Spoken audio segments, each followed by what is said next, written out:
Yes, case number 263 on the calendar in the matter of Burnley versus Belluccio. Parties have been sworn in, Judge. You may be seated. Mr. Burnley, according to what I've read, the defendant was your former fiancée. She lived with you for a period of time. You claim that she owes you for two things. First, for rent for several months that she lived there and she didn't pay you rent. And second, for a credit card loan that you paid off for her and that she agreed to repay.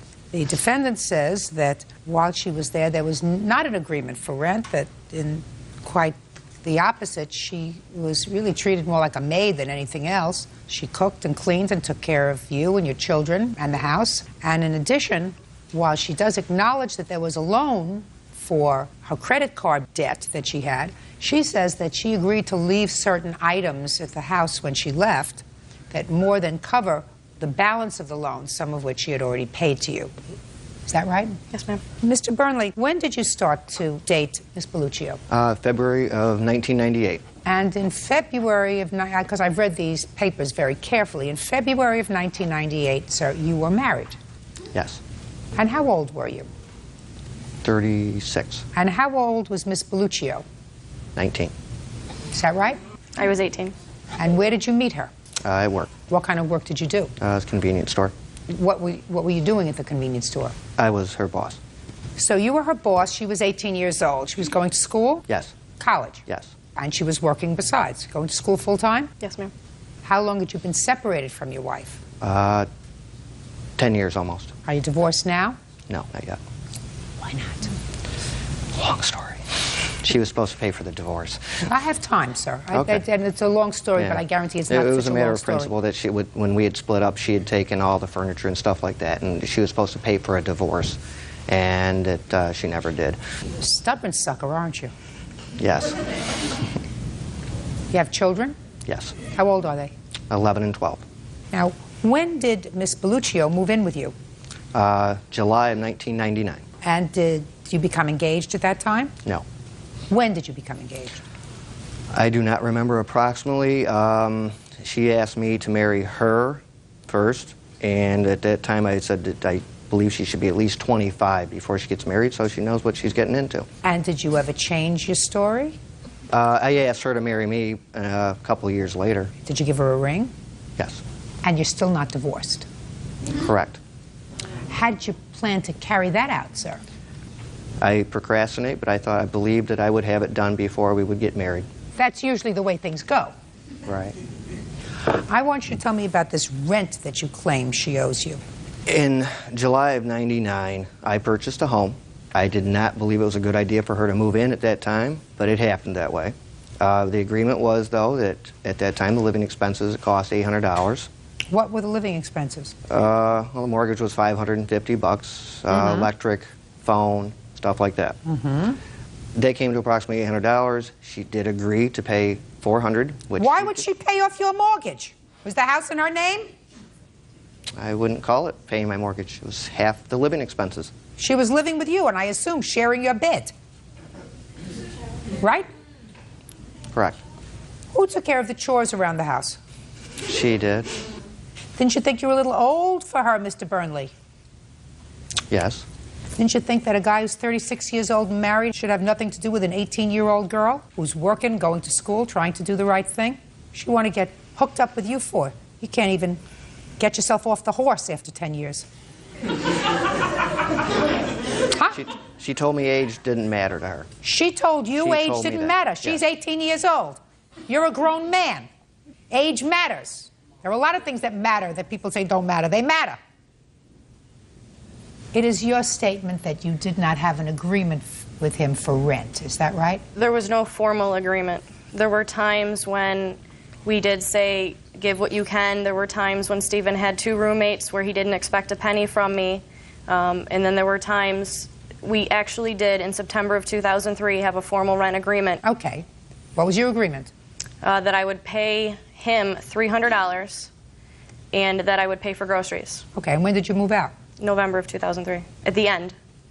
Okay, so for 3 months. Correct. I always contributed to the household, whether it be projects or whether it be I paid for all the groceries. There may have been 1 month in the 4 years that we lived together that Stephen bought groceries.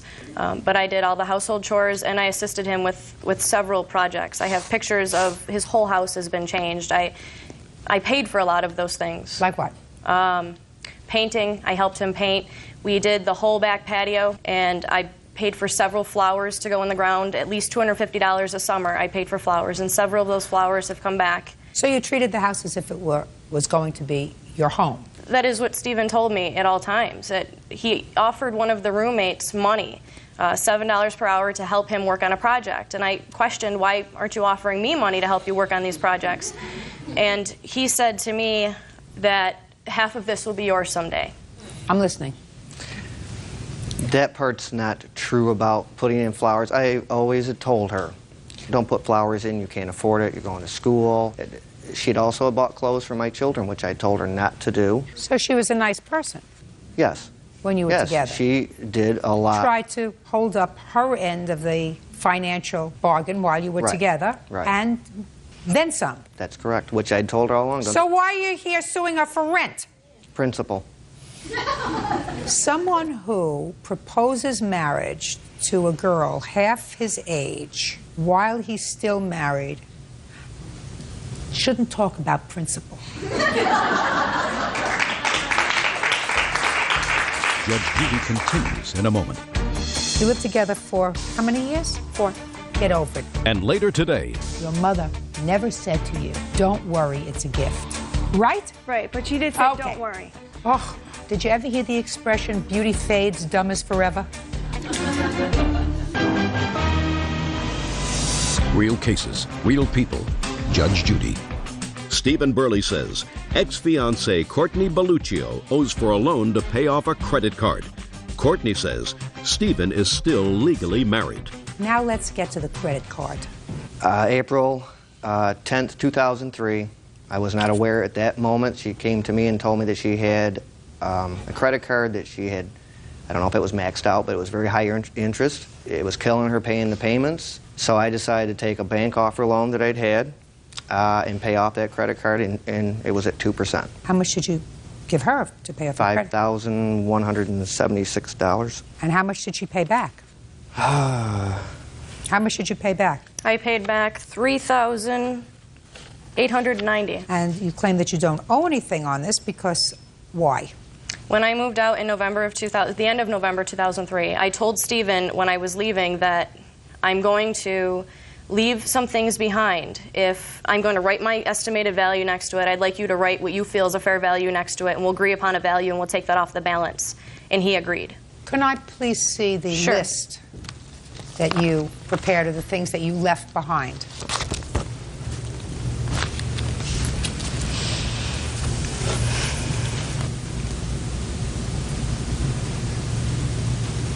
Well, let me tell you this. Some of this is nonsense. A bicycle. Now that's $100. Kitchen table and 4 chairs. Sits in the basement. Told her she could take it. Would she need it? 2 She said dining no. room chairs. In my basement. You have any use for these things? No. You can go get these things because he doesn't want them, but you don't get credit for them. Okay, you agree to pay him back the money. You owe him $1,500. That's all. Your lawsuit, sir, is seeking over $3,000. I think you're a little out of line. I think you're out of line with the rent. I don't think that you had an agreement other than the defendant has already acknowledged that is an agreement for 3 months. I believe her when she says she paid you the rent for the 3 months, September, October, November. Mm-hmm. That's it. You lived together for how many years? 4. 4 years? Get over this list. Get over it, unless you want any of this stuff. If you want any of this stuff, it's in his basement. I'll make an order that you can go pick it up. Do you want it? Yes, ma'am. Good. She's going to come and pick up all this junk within 5 days of the date of this hearing, and she owes you $1,500. That's all. Parties are excused. You may step out. I think his real motivation is that he's simply angry with me. I procrastinate a lot, so she probably figured I wouldn't try to collect it. We had just completely grown apart. We wanted different things on a daily basis from life. I was just in no hurry to get married again, I guess. It was all on principle. He was planning on getting a divorce, and ironically, after I left, he initiated one.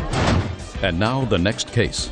All parties in the matter of power versus power. Step forward, please. Homemaker Mary Power is suing her daughter, Administrative Assistant Catherine Power for the cost of a cruise from New York to Canada. Ms. Power, this is your daughter. Yes, it is. And I gather from reading your petition that at this point in your lives you're not happy with each other. No, we're not. So this is what the case is about. Your family was planning to go away on a cruise together, so I assume you all got along. You have children? Yes. How many? 2. And they were going on the cruise also? Yes. How many of your brothers and sisters were going? 2. 2 sisters. And Mrs. Power, what you tell me in your petition is that your daughter paid for the cruise, and then the cruise company went bankrupt. Correct. And everybody was really disappointed. And according to what you tell me, I read, you made arrangements for a second cruise. Correct. And since the refund hadn't come back yet, you paid for the second cruise. Correct. And your daughter didn't pay you back when she got the refund. Correct. She says that the second cruise was a gift. Absolutely not. That's your defense. Is that right? Yes. When were you planning to go on this cruise, Miss Power? The first cruise on Regal Cruises, we were going June 29th of 2003. And where were you going? We were going from New York to Canada. Kathy, how much did you pay for that cruise for you and your 2 children? Was it 3 people going? I paid $906, but that wasn't a full total. When did you pay that money? Throughout January to May of 2003. Great. When were you advised, Miss Power, that the cruise was canceled? I was advised in May of 2003. And did you rebook another cruise? Yes, I did. For the same period of time? For the same period of time, just one day earlier, we were going to leave than previously planned. And was that a more expensive cruise? A few $100s more. So what happened? You went on the cruise in June? We went on the cruise. We had a great time. I got a refund back in February of 2004. Did you call your daughter and ask her if she had gotten a refund back? Yes, I was very excited I got my refund, but she didn't seem to be as excited. And she just called me up a few days later, and she said to me, now she didn't say she got her check back. She said that when she gets her check back, she'd like to use it to go to Florida on another vacation. And I said, absolutely no. I want my money back. And she said?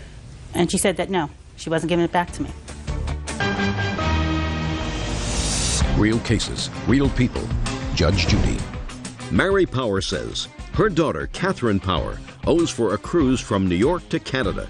Catherine says she's a struggling single mom, and the cruise was a gift. Give me your version of the events that led to your belief that this was a gift to you.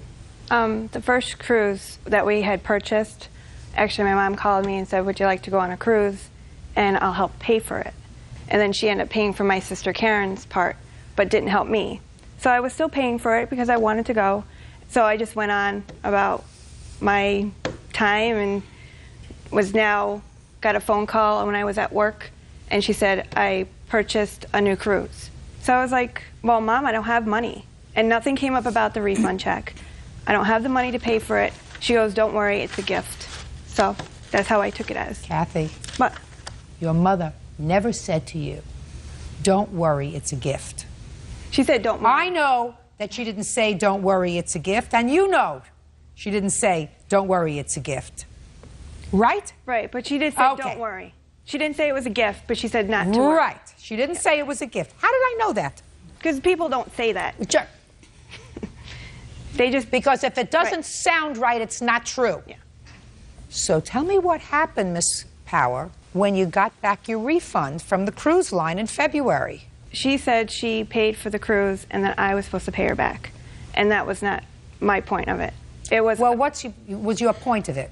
Was She your bought- point of it that... She bought a trip for the family. It was the last family trip. She felt that everyone should go on it because my father was sick and she wanted us all together. That's what it was. Then, Kathy, would you explain to me, if that's your rationalization for keeping the money, why is it that you testified earlier that from February until May, you were paying the travel agent, and you paid the travel agent $906 if your mother had already said to you, I want to take the family away on a trip? Now, what I think happened that really annoyed you is that your mother, according to you, chose to pay for one of your sisters to go and didn't choose to pay for you.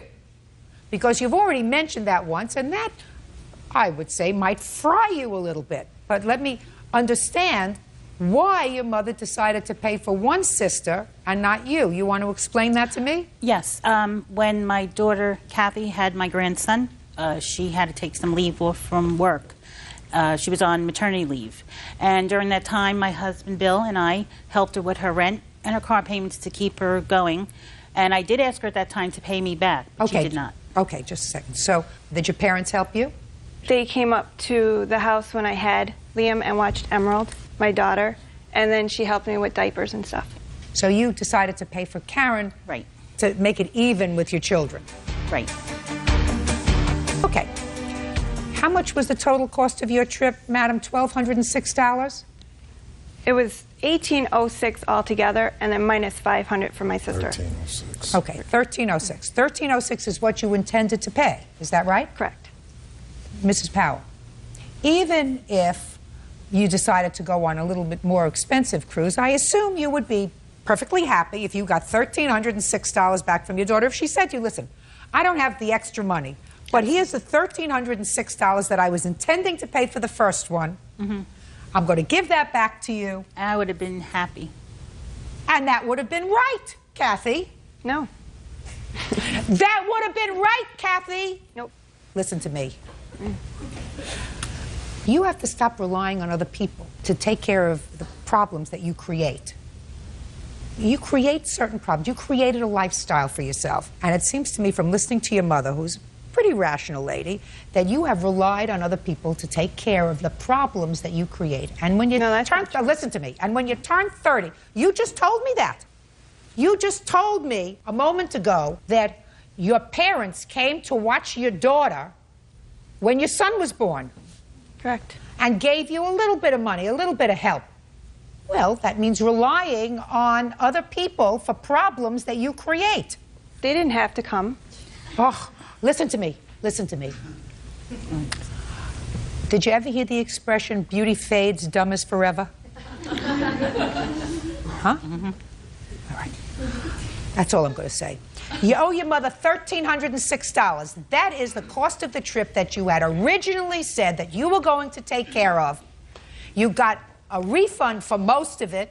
You should have turned that refund over to your mother by signing over the check to her and saying, thanks for covering the balance. She would have been ecstatic that you did the right thing. You chose to do the wrong thing. And you can't, at your age, do the wrong thing. First of all, it sets a bad example for your children, and that's primarily why you can't do the wrong thing. Because you're supposed to set a perfect example for your children, and then you're not supposed to make your mother come and sue you. Don't say anything. Judgment for the plaintiff in the amount of $1,306. That's all. Step out. Parties are excused. You may step out. This is case number 395 on the calendar in the matter of Rao versus Cruz. Parties have been sworn in, Judge. You may be seated. Sir, have a seat. Ms. Rao, you and the defendant are next-door neighbors. Yes, Your Honor. And you have adjoining backyards. Yes. Adjoining yards. And it is your claim that Mr. Cruz threw some junk into your backyard and in doing so damaged some of your property. You want him to pay for that property. Mr. Cruz seems to indicate that while he did place some things in your yard, Yes, ma'am. he was merely returning the stuff that you had put in his yard. Correct, Your Honor. So it sounds to me like you people need something else to do. When did the trouble start, Miss Rao, with Mr. Cruz? When I saw that the land was eroding, I put rocks there to hold up the land, and Mr. Cruz came out and abruptly said, "What are you doing?" And I told him, I said, "We got a problem here. The land is going down the hill." I don't understand. Do you have a photograph to show me Yes, what you I do. mean? I'd like to see it. That's the photographs of the damage and the Well, I don't the want land. to see the damage. I'll take Yeah. them all. Let me see if I can find what you're talking about.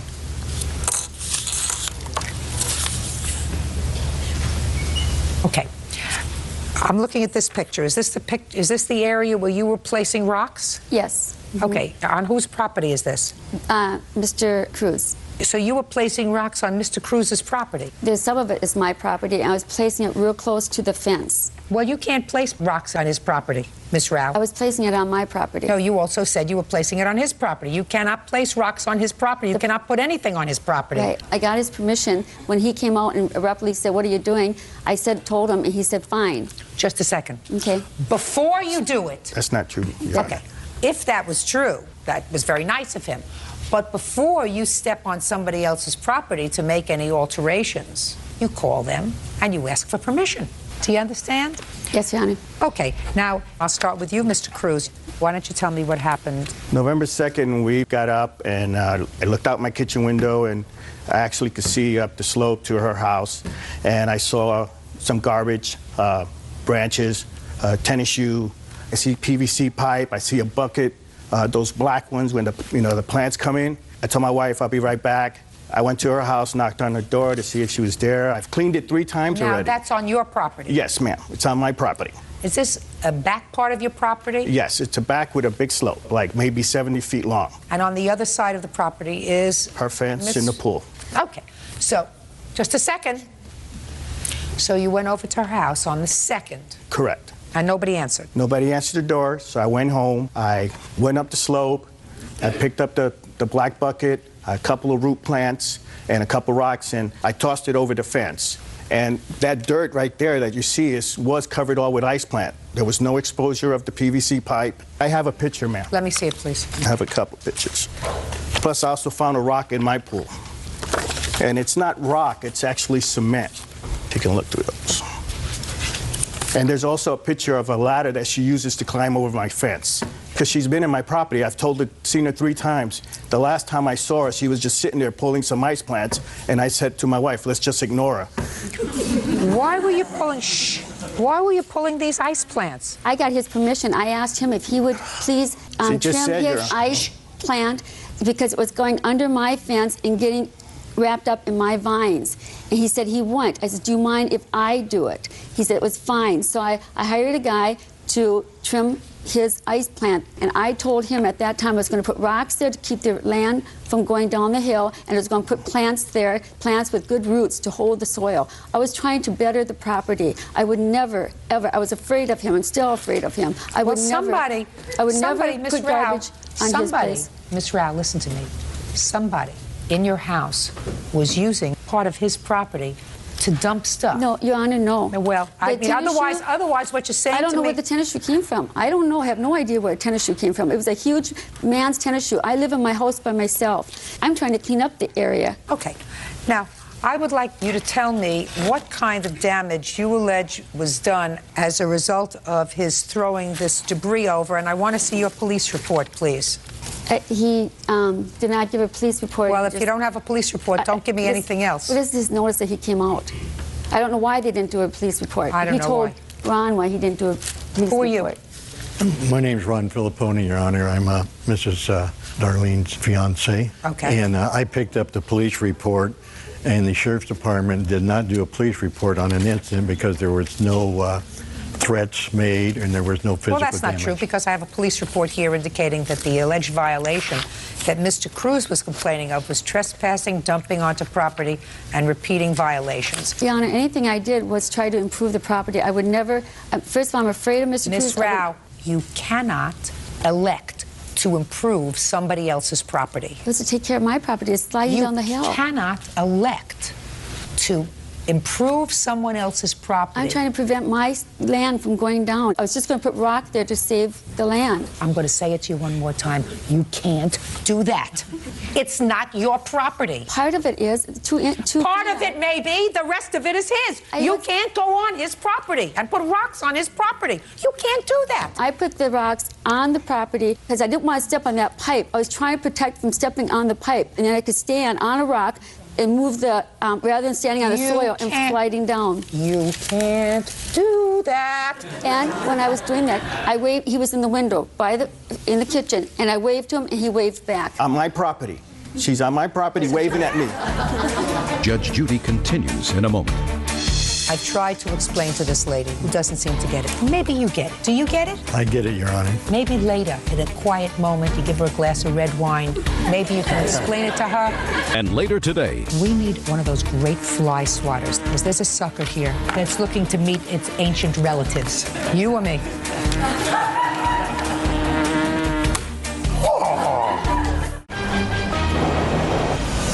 real cases, real people. Judge Judy. Darlene Rao says neighbor Raul Cruz damaged her fence with rocks. Raul says it's Darlene who's dumping rocks on his property. Now, I want you to show me what the damage was to your, whatever you say was damaged as a result of his throwing this stuff all the way down here. Okay, you have the pictures of what's damaged. No, I see a lot of schmutz, but I don't see much damage. Well, this is part of the vase statue of the angel that he broke. This is what came off the chair that I passed it down from my mom to me. And there's a big bench there. You can see the damage to the big bench there. You have a picture of the bench before? Yes, I have a picture of the bench right here before. Can I see it? This is before, and this is after I did the work. This is where all his plants were coming up. No, I just want to see the picture of the bench. And the bench is here, and the bench is here. There's all these pictures of the bench. I also have a picture of her property, and she has like maybe 1.5 feet of white rock. If she wants to do something to prevent it from going down, she could build a retaining wall on that white rock she has. Listen to me. You can't throw the rocks on her property because you got in a snit. I was just returning it. I heard you, Mr. Cruz. I mean, I've tried to explain to this lady who doesn't seem to get it. Maybe you get it. Do you get it? I get it, Your Honor. Good. I'm glad you get it. Maybe later, you know, in a quiet moment, you give her a glass of red wine. Maybe you can explain it to her that she cannot go on somebody else's property. That's sound advice. It's sound advice, Yes, ma'am. right? So you have to stay on your own land. In the meantime, I don't see a picture of this bench that you allege he damaged before. Can I come up there and show it to you, please? Sure. Show me a picture. Listen to me. I see this have more? picture. I see this picture of the bench here, Right. damaged. And all here's I the want bench. you to show. See? Here's the bench, right here. I see the bench. I want you to show me a picture of the bench before you say this Okay, happened. there's little snapshots here. Well, show me. Sorry, it's far away, but that's the bench. Listen to me. Listen to me. Listen to me. Pay attention. I can't see anything from this picture. Could you see anything from this picture? The answer is yes or no. Yes, Can you I can see what the bench looked like in this picture? Yes. Well, I can't. I can't. Step I can back. see it. Mr. Cruz, good luck to you. Thank you. Sir, I need it. you still have a chance. Do you understand? Yes, I understand. Good. You can't throw property like you did. And she may be irritating and she may cause you all kinds of problems, but you still cannot resort to that kind of self-help. Listen, Miss Rao, bottom line is you can't put your foot on somebody else's property. I got permission from him, too, and I swear to God, it's the truth. I will, but I Miss got Rao, permission from him. Mr. Cruz, you have $1 in your pocket? Yes, I do. Take it out. Bird, take the $1. Give it to Miss Rao. That's your judgment for the damage that he did, Miss Rao. You don't seem to get it. I want you to get it. That's all. Parties are excused. You may step out. He gave me permission to put the rocks there, and I swear to God, that's the honest to God truth. I think she's a good person, and I mean, there's nothing wrong with that. I mean, we have differences, but let's just get along. We're neighbors. He's a con man, and for some reason, I'm a victim. And now the next case. All parties in the matter of Kangas versus Kangas, step forward, please. Licensed investigator Paul Kangas is suing his son, 21-year-old movie theater clerk Shane Kangas, for unauthorized credit card charges and for money owed on a computer. Shane says he worked off the debt by working in the family business. Mr. Kangas, this young man is your son. Yes, Your Honor. How old is he? 21. What do you do? I work at a movie theater. What do you do there? I serve people popcorn, clean up at the night. What do you want to be when you grow up? Computer technician. Okay. Mr. Kangas, you say that your son came to live with you, and you also purchased a computer for him, and I understand that the agreement was it was going to be paid for in sort of barter. He was going to put in a certain number of hours working for your business, which is private investigating business. Yes, Your Honor. And that would pay off the computer. Yes, And you also gave him a credit card. I did. and told him to use it, but use it wisely. It's to help him in the business, so when I send him out to do something, like go to the lab to develop film, that he'd have a way of paying for the film, picking up the film. And what about personal stuff if he needed something? Personal stuff, he had to check with me before he spent beyond $20. I have the same arrangement with my daughter, and she honors it strictly with her credit card. That's what makes horse racing, sir. Children Yes. are different. That's for sure.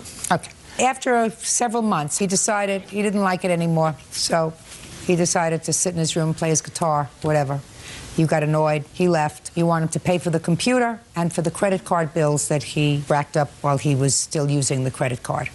That's what your lawsuit's about. Somewhat. It's the reason for buying the computer for him was to motivate him. So I made this deal with him. Look, you know, you pick out any computer you want, and the deal is you'll pay for it out of the amount of time you put in. I'm only asking you to work 4 hours a day. We lived across the street from the courts, so it was easy for him. Well, how long did he work for you after you bought him the computer? Several months. He was doing quite well. He was really motivated. Well, how much did he work off of the computer? About $1,000 of it. That's a pretty nebulous contract that you have with him, Mr. Kangas. Well, he didn't last that long because he got so into the computer. I mean, he'd be up at 2 o'clock, 3 o'clock in the morning on the computer, and I'm trying to sleep. I was trying to motivate him. I was trying to control him. I was trying to exert some parental influence on him. All sounds terrific. Remember the father knows best? Yes, I do. It's not like that anymore.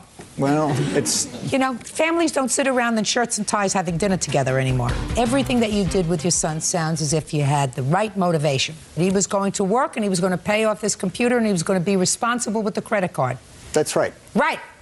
But then we got into a dispute over the computer, and then he moved out and started spending the credit card like it was his credit card, and it was free money, and he just started sending me these bills for huge amounts of money. Well, what I would like to see is the bills after he moved out.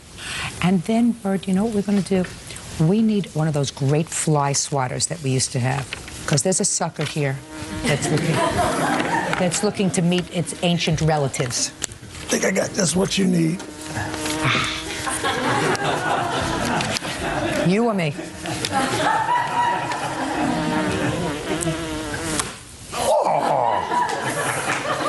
Took a nice little nosedive right into your cup. No, they don't. No.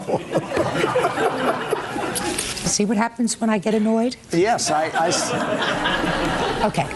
What date did you move out, young man? It was 14 months ago. Well, give me a month. June or July. June or July. So let me see the bills after June or July. Let's do July. Well, the deal was no crazy expenses. And Mr. Kangas, listen to me very carefully, sir. I raised a lot of teenagers, and they are so creative with a credit card. Yeah. I didn't know for a very long time that when I gave a kid a gas credit card, that they could go in and get enough food for their entire dormitory in one of those gas places. I didn't know that. And I said, how could they use so much gas? The campus isn't that big. Where are you using all that gas? And then I realized that you can buy milk and juice and newspapers and cookies and snacks and eggs. And you can not only buy, and you can not only buy it for yourself, but you could buy it for all your friends, because if you buy it for all your friends, they give you the cash. Right. Do you understand? Listen, Mr. Kangas, I know that happens. I didn't sue my children. So what I want to see is, after he left, because it was clear to me that when you left, you should have left the credit card. He did. I took it away from him. And how did he use it? I don't know how he got another one. How did you use it, sir? Shh. Is not an answer. I had the number on my computer still, so I could still make online purchases. Okay. Now, Mr. Kangas, what's your first name? Shane. Shane. So let me explain this to you. The computer, sir, is yours because your father made too soft a deal for me to have to figure out how many hours you worked and whether or not you paid for the computer with the work that you did for him. That's his problem. But you're a big boy, so you knew that when you moved out of the house and your father took the credit card from you, you were not supposed to use it, right? Is not an answer. Sorry. If he took the credit card from you, he said to you, what did he say? Give me the credit card, and if you need it, go look on your computer and get the number? Give me the fly swatter. let me explain something to you. He's a computer hacker. That's right. And he's going to go into your bills, and if he has your social security number, he'll steal your identity, and all of a sudden you'll find that you bought 9 surfboards. Then he took the credit card out of my ex-wife's purse and went back to spending it again. Well, it doesn't say much for you, sir, that you raised a thief. No, I feel it's the unexpected legacy of divorce. That is a crock. That's not the legacy of divorce. I've been divorced, and I had children, and none of them are thieves. 5 of them. Nobody would go into my pocketbook and steal my credit card. So that's ridiculous. Well, he's depressed, and I feel that... He's depressed? Yeah, he's got a He's lack depressed. of He's a motivation. thief. That's not being depressed. Look at him. Does he look depressed to you? He doesn't look depressed to me. He's got a lack of A little motivation. high, maybe, but not depressed. Right, Shane? No. Really? Really? Really? I see $849 on the credit card after July. Unfortunately, I put all of the receipts in a special envelope, put it in a special place, and then I couldn't find it, so that by the time I got here, that's what I had. I understand. I should have had better control of my file. No, you should have better control of your son. That Judgment for the plaintiff in the amount of $849. That's all. Parties are excused. You may step out. I can understand. Car. Yeah, this is case number 376 on the calendar in the matter of Hopper Damron versus Carnes. Parties have been sworn in, Judge. You may be seated, sir. Have a seat. Who's Miss Hopper? Hi. Okay, and who are you? I'm Melissa's mother. I'm Tammy Damron. Why don't you have a seat, Miss Damron? How old are you? Okay. 18. Okay, why don't you have a seat for a minute? I don't know if we're going to need you. Is this your former husband? Yes. Or soon-to-be former husband? Yes. But you are still legally married? Yes. How long have you been married? 1 year on September 27th. And you have a child who was how old? Almost 3 months. And Miss Carnes is his grandmother? Yes. Got it? Got it. From what I gather, a couple of years ago, you and your then boyfriend needed a car. You had an old car, and you decided to get a new one. Right. You didn't have good enough credit to buy a new one, so you asked Miss Carnes if she would buy the car in her name. You would make all the payments on the car, you and your husband. Correct. And you were going to trade in your old car as the down payment. They gave you a $2,000 credit. Correct. Is that right? And Grandma said she would do that, even though she risked her own credit if you didn't make the payments. But you did, in fact, you and your husband made the payments. Were you working during that year? Yes, I did. Actually, I had a job being a nanny. Did he work regularly? No. What did he do? I have no idea. Well, he did actually... What do you mean you have no idea? You lived with him. He had a DJ job on the side. That's pretty much what he did on the weekends and sometimes during the week. And when he wasn't doing that, he was at home. Who was taking care of the baby? He wasn't born at the time. So you were pregnant? Were you working while you were pregnant? Yes. Well, then an incident occurred with your husband. Correct. He assaulted you. Yes. That case is currently pending, is that right? Is that right, sir? Yes.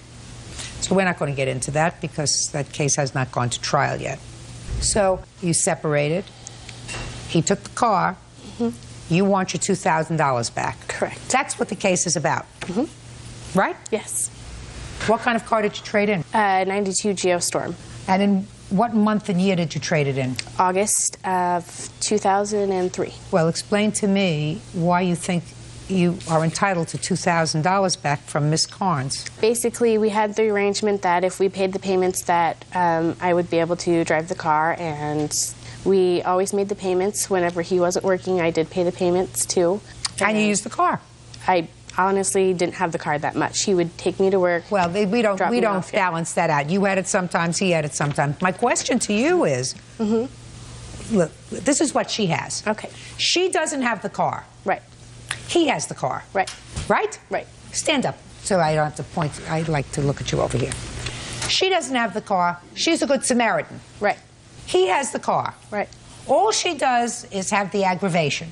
She has the loan. And she has the problem if he doesn't pay. Right.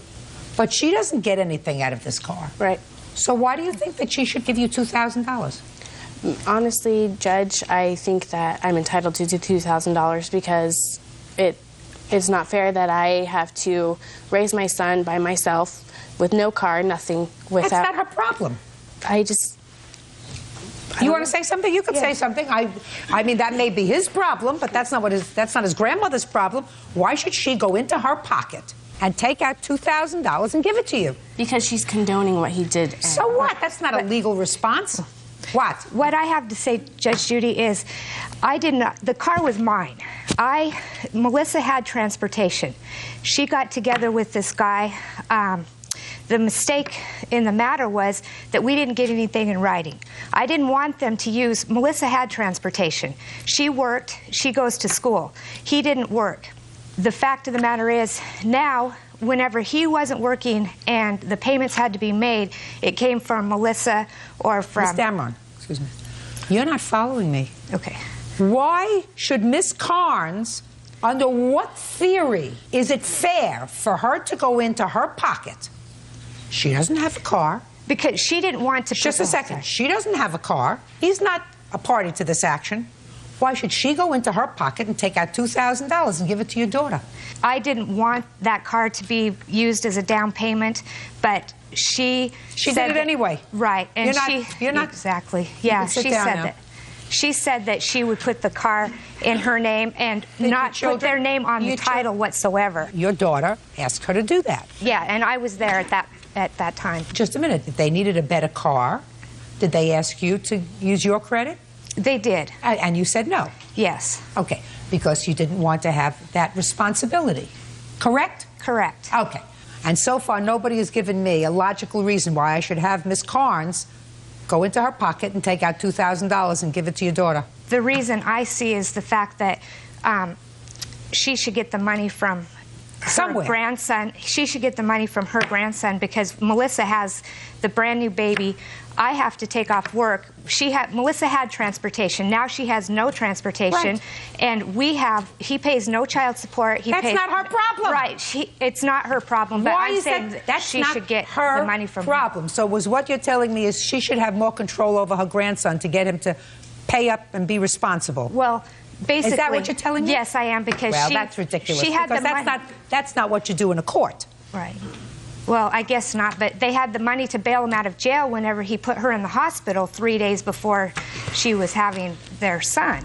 Instead of taking off work, why don't you help her? If you have a job and you are regularly employed, buy a car. If she works, then you say to her, Melissa, dear, you're going to have to make payments on this car so that you'll have transportation. You're her mother. Instead, what you did was you relied on his grandmother to do that because you didn't want to do it. His grandmother is not responsible to give her $2,000. Maybe her soon-to-be ex-husband might be responsible for providing her with some sort of transportation because he now has the transportation, but that's not up to me. That's up to the judge who's handling their divorce. Certainly, Ms. Carnes is not responsible for $2,000 that your daughter would like to buy a new car. Case is dismissed, that's all. Parties are excused. You may step out. She's just mad I won't be with her, and that's what she's causing all this drama over. Basically, I was tired of being beat up and cheated on. I've worked since I was 17. I've supported her. She's lived with me since she was 16. No, he never works, and his grandmother basically bails him out of jail every time he beats my daughter up. I want her out of my life. I would just want to be able to see my kid and live my life. Basically, I don't think he's going to have anything to do with my son, considering I don't want him beating up my son, too. And now the next case. All parties in the matter of White versus Shimmels, step forward. Nurse Diana White is suing her ex-boyfriend, switchboard operator Tom Shimmels, for the return of $4,000 worth of property. Diana says her ex is an abusive man. Tom is countersuing for harassment and mental distress. Miss White, you claim that you met the defendant through a dating service. You moved in with him, and after a period of time, he told you that he wanted you to leave. You did, in fact, leave. It was not a pleasant separation. You claim he kept some of your property. You're suing him for that property in the amount of $4,000. Mr. Shimmels says that the only property that he has of yours is a stove that you left out on the front porch, that he's called you several times to come and get it. You can come and get it whenever you like because it's still there. Is that right, Mr. Shimmels? Yes, it is, ma'am. And that Mr. Shimmels is counterclaiming because he says that since you left, you have been embarking on course of harassing conduct towards him, and you caused some damage to his home when you moved out. Mr. Schimmels, I assume that you are legally blind, sir, and that dog is a seeing eye dog. Is that correct? Yes, ma'am. Okay. Ms. White, when did you meet Mr. Schimmels? About June of 2003. How did you meet him? Through a singles line, a singles dating service. You arranged your first meeting when? I'm going to say June, the end of June. And when did you move in with him? The middle of October. When did you move out? February 10th. Why did you move out? Throughout our relationship, Tom would get angry and he would say, I just want you to move out. I just want you out of here. It made it very difficult to... So why didn't you move out? Because then he would say, I don't mean that. I just say that when I'm frustrated. The night of January 31st, we got into an argument over something very small, and he assaulted me that night. He hit me. I have a 911 tape. Judge Judy continues in a moment. I wasn't even comfortable in my own house. Well, what would you like me to do about that, sir? Well, that's why I countersued, because I was distressed, and, I've been and distressed she... most of my life, sir. It doesn't Yeah. mean that I come to a Okay. court and try to annoy somebody. Real cases, real people. Judge Judy.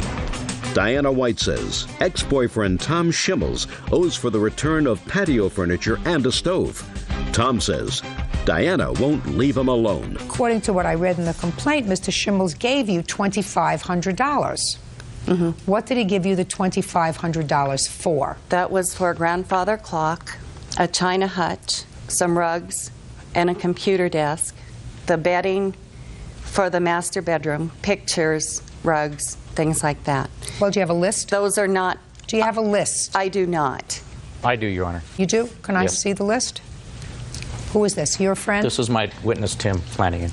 Tim Flanagan, Judy. Your last name, sir? Flanagan. Mr. Flanagan, Tim. step back, sir. Bert doesn't like anybody to get too close, even Yeah, though all I right. know you don't look dangerous. Thank you. You bet.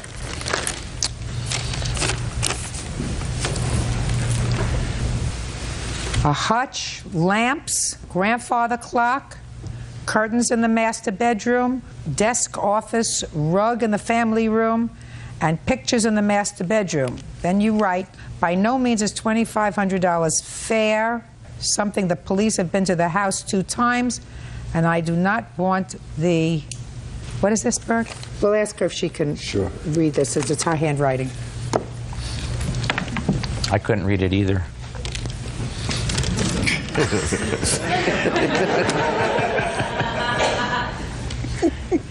Sorry for the pun. Have been to the house. I do not want the abusiveness and fighting to increase, so under duress, I agreed to this. Okay, fine. So, now, what things do you have, madam, that you say he refused to let you take from the house? There's an entertainment center that I purchased in October, and I have a receipt for that. I purchased $2,300 worth of mini blinds and drapes. There's my antique stove. Let's deal with this. As far as the mini blinds, etc., you don't get those back. They're fixtures. They're a part of the property, so you don't get them back, and he's not paying you for them. The stove you get back because he says he has the stove, and you can come and get it at any time. Your Honor, Go and he get it. said this in the past, and he won't Okay, let me. we'll create an order that 5 days from today's date, at 12 o'clock, you're going to come there with a, is this an old stove? It's an antique stove. Fine. Going to come there, and she's going to pick it up. Do you understand, sir? Yes, sir. I've told her many times to come get it, and she Fine. refused to do that, and I've Good. given her, all of her stuff. Fine. Terrific. The entertainment center. What about the entertainment center, sir? She said when we were buying, I bought all the furniture from More Furniture. She said that she was going to buy that for me as a gift. Give me the date. It had to have been in October when we moved in, because I bought all brand new furniture for the whole house. And Okay. So listen to me very carefully, sir. In October or November, that means that within either a month to 2 months, you told her to leave the house, correct? After just pay careful attention, Mr. Schimmel. Okay. Within a month or 2 after she bought the entertainment center, according to you, for the house, you told her to leave. Is that right? In December, yes. And it's true that some of the stuff that is in your home, like the blinds and the stuff that is attached to the house that I already told her she can't have back because they're attached to your house, you still have there. Is that right? Correct. And you are complaining, sir, that she's harassing you because your counterclaim said that she's been harassing you for money. Is that right? Yes, she owes me money for damaged deposits. Just listen to me.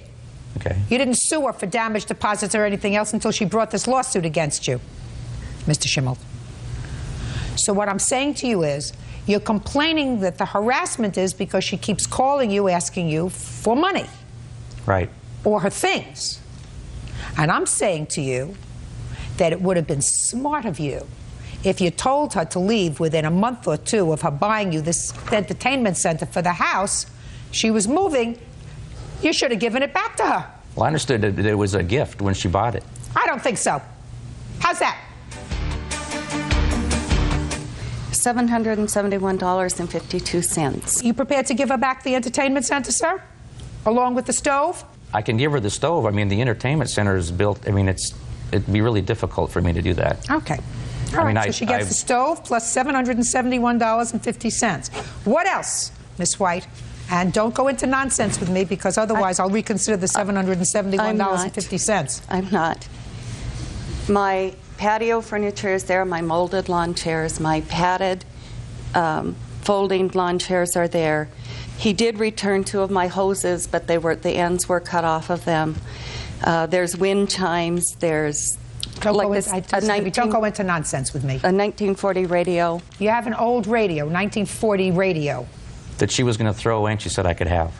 It's now become very, very important to her to have this old radio back. It's an antique. She wants it back. And when you give her back this property, she's going to stop annoying you. Do you understand? Your Honor, when it all... I understand. Good. So we have a stove that's going back to you and a radio. That's it, Miss White. Plus $771 for the entertainment center. Now let us briefly go into this counterclaim that you have. She's been harassing you. She's going to stop harassing you and calling you for money because you're giving her back the property that, according to what I believe she's entitled to, she's going to get within 5 days. Then you say she pulled her paintings right out of the walls and I had to hire a handyman to patch up and paint the damaged walls. Yes. Did you pull everything out of the walls? No. Show me pictures. We don't have pictures. Good. Then you have no counterclaim. But we have where we paid a man to fix the walls, and I've seen the walls when she moved out, and there was holes in them. Why didn't you take a picture? If you intended to sue her, why didn't you take a picture? Well, I didn't realize they were going to get into such an argument over some holes in the walls. I mean, neither. So if you didn't plan on getting into an argument over holes in the walls, why are you bothering me with it now? Yeah, okay. Good. Counterclaim is dismissed. Great. There's a judgment for the plaintiff that I'm entering 5 days from today. You to pick up your stove from his porch and the radio, which will be on the porch on top of the stove or underneath the stove or next to the stove, plus $771 for the entertainment center that he says is too difficult to dismantle. Do you understand? Yes. By 12 noon. Otherwise, it's gone. Consider it over. Thank you. Your Honor, I've tried to get it over for a long time. That's all. Listen to me. I've not, It's you know, I mean, over. I wasn't even comfortable in my own house. Well, what would you like me to do about that, sir? Well, that's why I countersued, because I was distressed and I've been distressed most of my life, sir. It doesn't mean that I come to a court and try to annoy somebody. Do you understand? You should have given her back her radio. You should have paid her for the entertainment center. I tried to.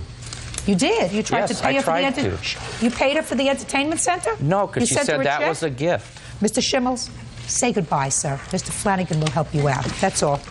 Parties are excused. You may step out. Wait here, please. Judge Judy continues. Body. Parties have been sworn in, Judge. You may be seated. Folks, have seats, please. Ms. Longs, you were injured when a plate glass window was broken and shattered into your car, and you were severely injured, according to your complaint. You had glass all over you, as well as damage to the car, which was not a serious one, and your pet that was in the car was also severely cut. And it is your claim that the defendant's son is responsible for that, and you want him to pay your medical bills, pain and suffering, damage to the car. Yes, Your Honor. Okay. So why don't you tell me where this happened? Okay, my husband, my younger brother, my dog and I were going to a local fast food restaurant, and we pulled up into the drive-thru and made our order. We pulled around to the window. Who was driving? I was driving. You were driving. And to be honest about it, I didn't know at the time that it was a window. I didn't know if it was a gun. I didn't know at the time what it was. Tell me what you felt. Just a million needles just going into my whole body. I mean, it's an indescribable pain. It was just like really, really bad. After you felt this pain, did you have a consciousness to look around and see what had happened? When it happened, I had started screaming and my foot had come off the brake, which had caused my car to roll forward. My husband threw the car up in the park and got out of the car and went into the building. Is your husband here? Yes, ma'am. Yes. Could you step up, please?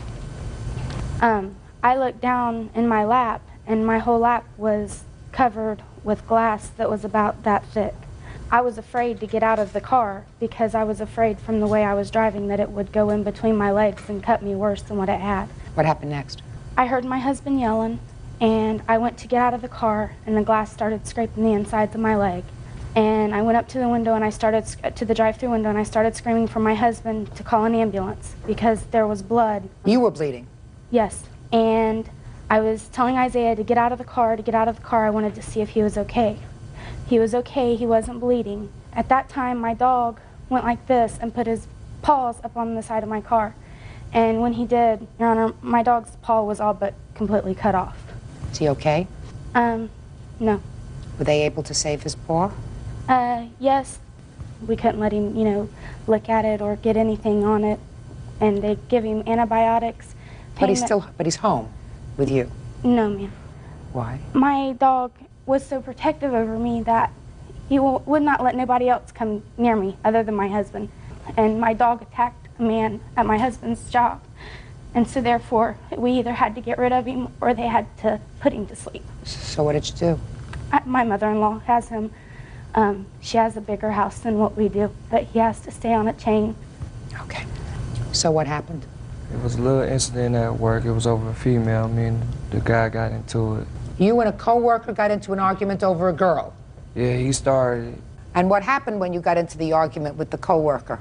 Well, apparently our boss separated us. She told me to go home. I went home. I was kind of heated at the time, and I was telling my mom what was going on. So me and my mom went up there. Okay.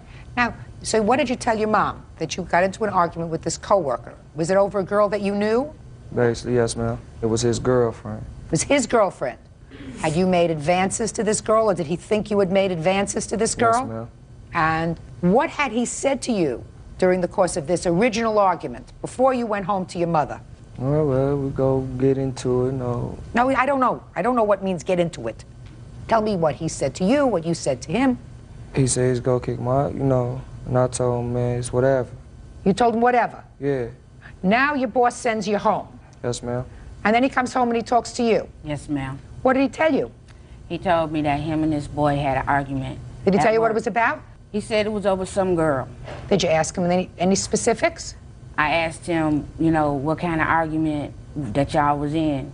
And he just said, Mama, it was over a girl. He keep messing with me and stuff like that. I said, well, we'll go back to the restaurant. We're going to talk to the young man and the manager and you. We're going to get together to resolve this matter. When we get there, my son goes into the back. Were you there? Yes, ma'am, I was Were there. you? No, just a second. Were you in the back with him? I was in the back when they got to fighting, but when he went back there, no, ma'am. When you went to the back of the restaurant, your mother was in the front of the restaurant. Who did you see in the back of the restaurant? I seen him. And The boy? Yeah. And? Did you say anything to him? No, I did. Did he say anything to you? He said, what's up now? And I just walked right past him. And I laughed at him like, man, whatever. You walked past him, you laughed at him, and then where did you go from there? I went to go to the manager. Did you get to the manager? No, because by the time I got to the fry, he had hit me from behind. And he pushed me, tried to run me through the glass, and I caught myself. Yes? So I'm still facing him. By the time I brought myself back out, I didn't know she was there. So far you didn't break the window? Yes, I did. My back went through the window. How could you be face to face, sir, if he pushed you from behind? See, just... So he hit you from behind, He but hit you me. didn't go into the window. No, he hit me, and then when I turned around, he rushed me. He ran me into the window. Uh-huh. When he did that, I had, got me a little brace, and my back went through the window, but I came back out the window. Oh, okay. Now, Miss Scroggins. Yes, ma'am. You went to the workplace with your son to have a discussion with a manager. Yes, ma'am. So, tell me why you didn't say to your son, you stay out here, I'm going to speak to the manager. Before I can tell him that, he had already went to the back. How did you get to the store? I don't live too far from there. Did you walk or drive? Shh. I drove. Well, you drove, but your son walked. Did he walk behind the car or next to the car? How did that work? He said he walked. You said you drove. So did he jog along aside the car? No, he was in the car with me. All right. Did you discuss with your son how you were going to handle this situation? Yes, I did. And what did you tell him? I told him we was going to talk to the manager to resolve this problem because he has to have a job. That's exactly what I told him. Fine. Did you tell him we're going to go in together and speak to the manager? We went in together. But then he left you. While I was standing at the counter. Yeah? He went behind to where the manager and stuff. No, he went behind where the boy was. Real cases, real people. Judge Judy. Shirley Long says she was in a fast food drive-thru when worker Paul Body broke the restaurant's window during a fight. Shirley says the shattered glass injured her and her dog. Where's the other boy? He is currently in jail. For what? I have no idea. I had to put cases against both of them, and the one was never signed because he is currently in Montgomery County Jail. Okay. Can I see your bills, please?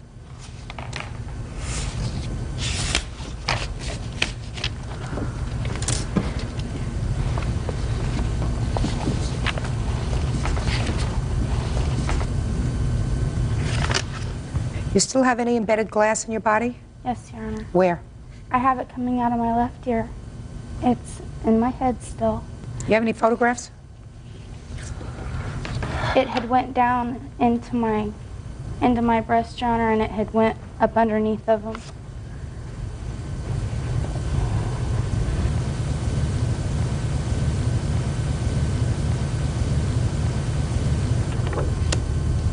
Okay. I don't have to see any more bills. Okay. Miss Scroggins. Yes, ma'am. You handled this matter all wrong.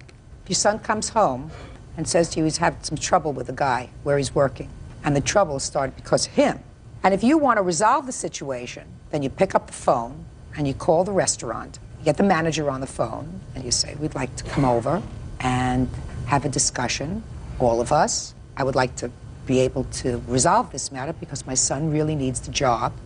And if at all possible, maybe we can resolve this dispute between the two boys. Does that sound intelligent? Yes, ma'am. Instead, right after the argument, when he was hot, because according to him, he was hot, he was angry, right? When he came home? Yes, ma'am. He was angry. You put him in the car and you drive over there because the situation was bad enough for the manager to send him home because he was the wise guy. And instead of saying to your son, you sit out here in one of these little tables, I'm going to find the manager, you let him go in the back where you knew the other guy was. Then the other fellow said to him, what are you doing here? He laughs at him, because that's what he just said. He laughed at him and he said to him, whatever. That's what you just told me. So, okay, if somebody say they go kick my, then what I'm supposed to do? Get another job. Go to another restaurant. No, I got It's not rights the to only laugh. fast food restaurant in town. And you don't mess around with somebody else's You girlfriend. said anything about me messing around. I said, I know her. There's a difference from knowing and messing.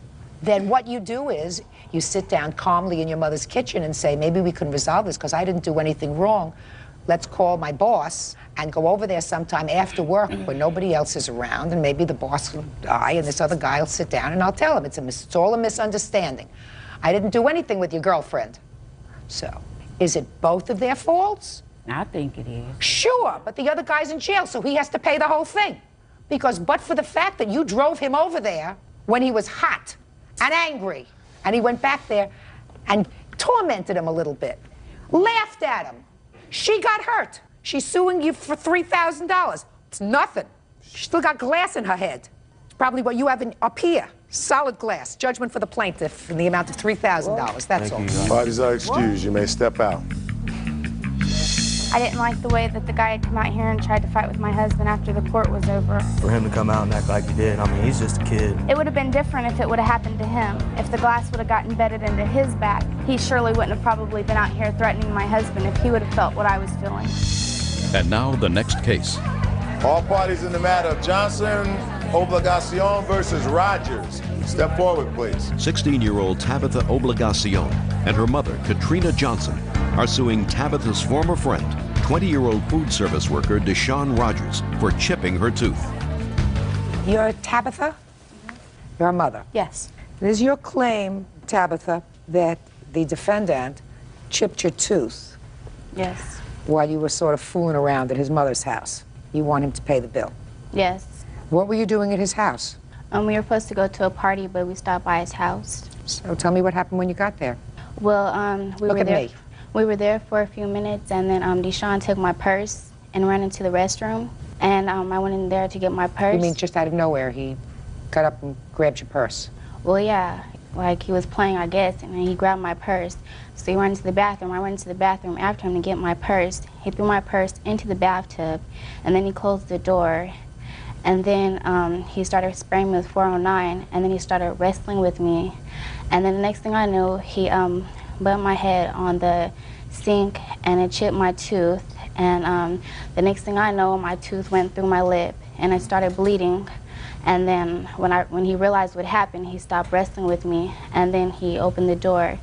And I ran out, and I was bleeding, and I realized I was bleeding. And then I went back to realize that my tooth was chipped. And then I went to go find the other half of my tooth, and then I found it, and then I glued it back on with super glue. Tell me your version of the events, sir. What had happened was all in the house playing with water. What do you mean playing with water? Was squirting water on each other. And what she did was she reached under the counter, she got my mom's spray. It's wood grain spray.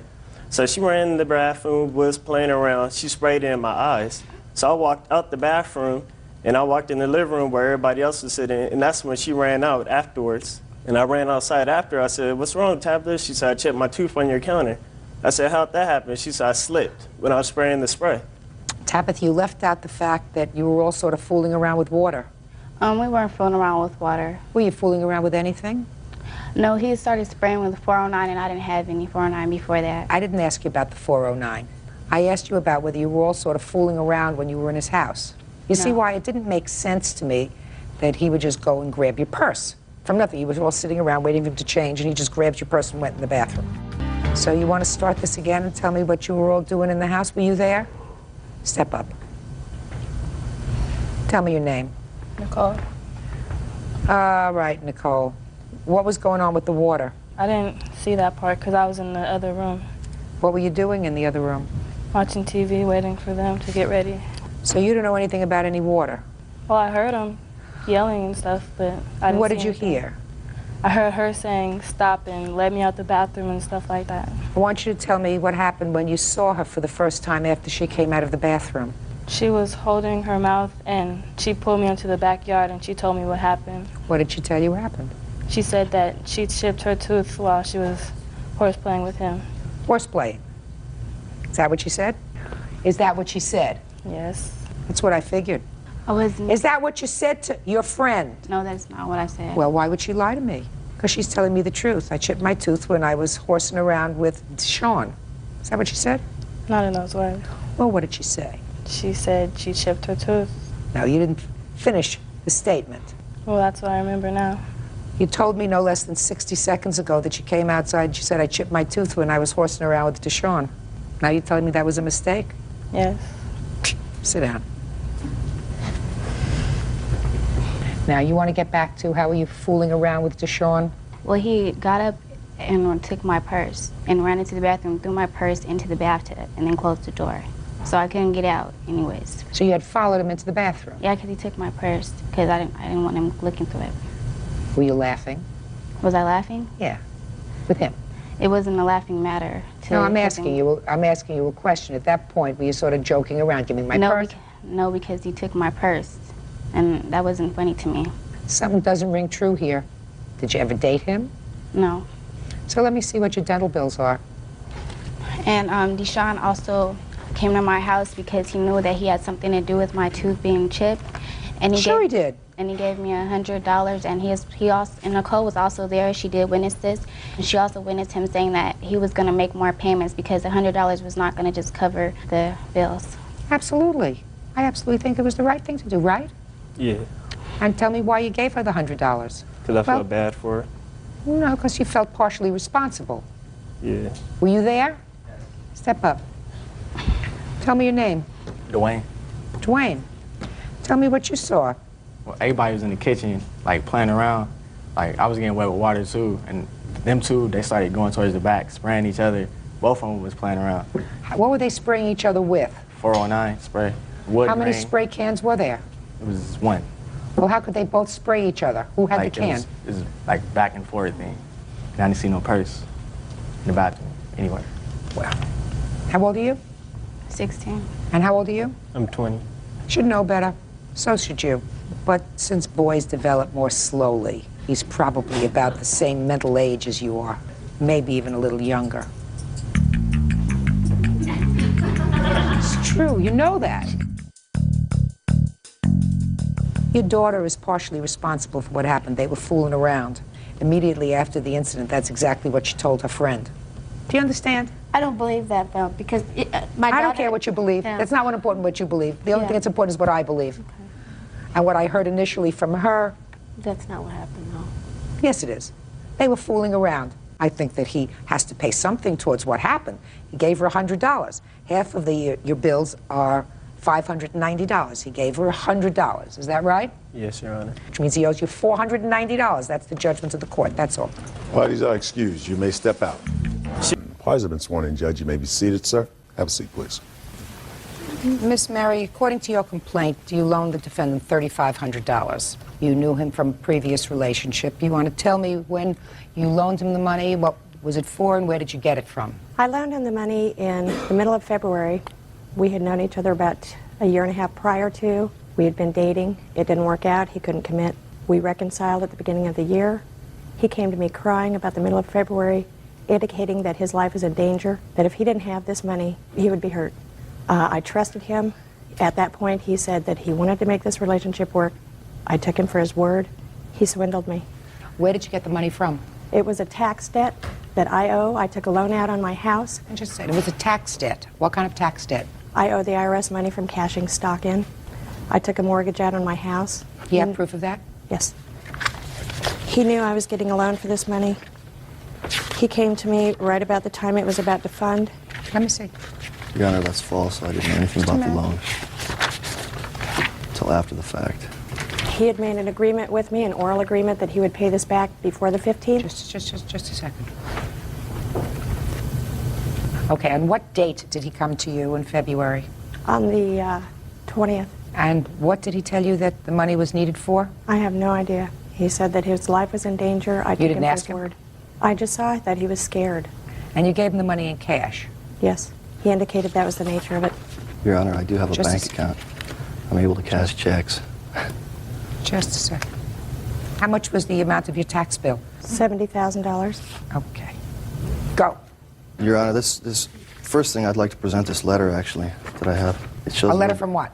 It's a letter, actually, from the plaintiff. It shows a little bit of what her word is, and Your Honor, I have never mailed him any letters. Just a minute. it obviously has her. That's the original there, Your Honor, with her signature at the bottom. I can't read and listen to you at the same time. Okay, just show this to her. That really has nothing to do with this case. Absolutely nothing. Well, that goes to show that her word really means nothing, to tell you the truth, Your Honor. This was not a loan. Well, tell me what I it had was, done sir. I work read for your her. answer. Tell me what it was. I had done work for her in the middle of last year. My brother as well was working with me at the time. He was my employee. And we had spoken with her, him and I, at the same time, were present, to do anywhere from $8,000 to $10,000 worth of work on her home. That's a lie. Skylights, countertop, tile, replace a double door in the front entry. Okay, so you had started to do some work on her house. That's correct. When did you start to do the work on her house? I believe it was July 24th or 25th. We worked there Of for 3 days. 2000?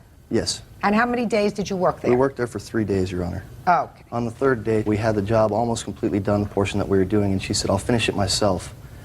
Had never given us any money for materials besides a $500 check. She had not paid us for our labor, Just a which I second. had to pay my employee. She gave you $500. A check, that's correct, and that Well, was the in check you July of cashed. 2000. I'm speaking. She gave you a check for $500, and according to you, you worked there 3 days. That's correct. Did you have a contract with her? But we had a verbal agreement. Did you have a contract with her? I did not, Your Honor. Okay. Because no contractor starts a job that says it's between $8,000 and $10,000. When you She do had a list. I'm speaking. When you do a contract, you say this item is going to cost this and that item is going to cost that. You don't believe that the work that you did in 3 days was $4,000. No, it was not, but subsequent to me accepting this job, I turned down numerous other jobs because I was going to be at this job for anywhere from 2 to 3 weeks. You have proof of that? Not on hand, Your Honor. Well, that's your defense. That's your defense to this action. So you should have proof. Now you're telling me she just came home one day and said, I don't want you to work on this project anymore. That's correct, actually, Your Honor. A few days before that, she had told me that she loved me and wanted to be with me. We went to her house that evening. My brother and I spoke with her on doing this work. She had a large list, pulling out bushes, skylights, numerous work around her house that she had just purchased. We told her, okay, we can start in a couple of days. We came by on the Monday of the first part of the week. When we showed up, we asked her to open the garage door so we could unload So you materials. didn't have another job right then? No. I told her I could be there on Monday. Just a second. So you were free immediately? No, I My told her I could statement help was her you out. were free immediately. She spoke to you the week before. You were able to start that Monday. So you were free. You didn't have any other commitments. At present, I did not at hand. She had asked me first. I had other jobs that I went to. That's the main reason why. No. My question was, and your response is, you had no other commitments that prevented you from starting her job immediately. No, I did not. Okay. My father had just passed away, so therefore I was still grieving from his death. I had been taking care of him for the first part of that year as well. Mr. Johnson, pay attention to me. This is about money. This is not about I your have a bill father's here as well unfortunate that I normally demise. write up for customers Okay? that I work now, for. don't you understand when my mouth is moving? There is only one voice that I hear. To apologize, Your Honor. Good. Now, if you felt that she owed you money in July of 2000, why didn't you sue her?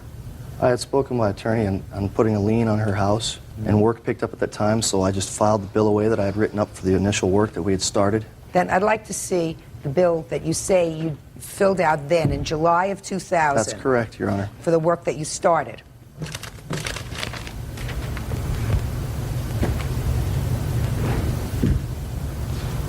I do believe there's a legal term for this called quantum merit, Your Honor. You didn't do $4,000 worth of work in 3 days. I know what the legal terms are. Quantum merit means that you are paid for the work that you do. That's correct. This is not the work that you did in 2.5 days. She gave me a check for $500, that is it. Pay attention. This is not the work that you did in 2.5 days. That's not what your answer is. Your answer is that you gave up other jobs because you had a job that you thought was going to last several weeks. That's your correct. defense. That's correct. So what are you showing me this bill for $4,000? That's the work that we started doing. Halfway through that, she decided to tell us, and I'll finish the job myself, because the first day we arrived on the job, she had a new boyfriend there. Your Honor, the reason that I... Did you remove the countertop? That's correct. Did you install a new countertop? That's correct. One out of 3. What do you mean 1 out of 3? There are 3 countertops. He installed one, gouged the second one, and left the other one standing in my garage. Just a second. Is it there? I paid somebody else to correct the job. That's false, Your Honor. There was one section left not put in, Your Honor, and that was the sink side, and that was the day that she asked us to leave. She would finish the job herself. I fired him because he verbally assulted me. What did he say? He quoted me that the job would take 3 days, cost about $800. We're talking tile on the floor, kitchen countertops, and a kitchen sink. The initial job that we had quoted was just the surface. On the 3rd day, my stove was still not put in its place. The countertops were, my kitchen was not functionable. He kept verbally assaulting me, making rude comments to me. Your Honor. Please I don't want to hear interrupt any me. interruptions. That's a lie, Your Honor. Please don't interrupt. That's a lie. That's a It is pure not lie. a lie. Out. Him. Out. And the next time somebody speaks, I'm going to resolve this case. It's not going to be to their satisfaction. She's a liar. That's a lie. Do you understand what I'm saying to you? There is not to be any discussion between the two of you, and you are to respond to my questions. That's the way I run a courtroom. If you don't like it, go somewhere else. Real cases, real people. Judge Judy. Janelle Murray says ex-boyfriend Rule Johnson owes for an unpaid loan. Okay. You fired them. Yes. Did he leave a sink there? No. I bought my own sink. Okay. That's false as well, Your Honor. Show me the bill. I don't have the receipts. I had given them to her at the time. You're a contractor. Contractors have bills. Can I see Checks. it? Did you buy a sink set, faucet and plumbing? I did not. That was to install her old faucet and plumbing with You the didn't new do that. sink. Just a second, you didn't do that. No. Just answer my question. You didn't do that. No. And you didn't buy the sink. Yes, I did, Your Honor. That's false. And yet you have no proof that you bought a sink, right? I've got my witness, which you asked to leave the courtroom. Yeah, because he has big mouth. He doesn't know where he is, and he's not coming back. Well, when a plaintiff lies, I mean, it's only fair to stand up and say when somebody's a liar. Judgment for the plaintiff in the amount of $3,500. That's how I resolve a case when you have a big mouth. Thank you. Thank you. Have a nice day, Your Honor. She couldn't accept the fact that she couldn't have me. He's obviously very full of himself. She's been obsessive after my brother. She's stalked him. Ladies, fair warning. She's a crazy lady. Pretty faces and money don't mix. And now the next case. All parties in the matter of Gilbraith versus Brown. Step forward. 30-year-old electrician Steve Gilbraith is suing his ex-wife, 30-year-old food care supervisor Kristen Brown, for an insurance settlement she received when their marital home burned down. Mr. Gilbraith, you and the defendant had been married. Yes, ma'am. You are now divorced. Yes, ma'am. Your claim has to do with some property that was in the marital home. The marital home was destroyed by fire. The defendant was reimbursed for losses in that fire by insurance, and you want to be paid for the stuff that was in the house that belonged to you. That is correct, ma'am. Okay. So now I need some dates from you, sir. When were you and the defendant married? We were married October 7th, 1989, divorced October... Sure, just a second. I'll ask the questions. When did you separate? Late 97, 98. Do you remember the month? I believe it was in January. Of 1998. And when you separated, you were living in the home that burned down? At the time, yes, and then I was asked to move out. No, just a second. Just answer the question. Don't volunteer. Never volunteer. At the time that you separated, you were living in the house that burned down. Yes. The divorce became final when? On October 29th, 99. Almost 2 years after you had separated. Yes. And 1 month later, the house burned down. That is correct. After the final divorce. That is correct. Now, what property do you claim, sir, was left in the house when you moved out in January of 1998? They were personal belongings of mine that the defendant had agreed that I could keep there. You're volunteering information again. I said, what property did you leave in the house? This is a list of everything, Your Honor.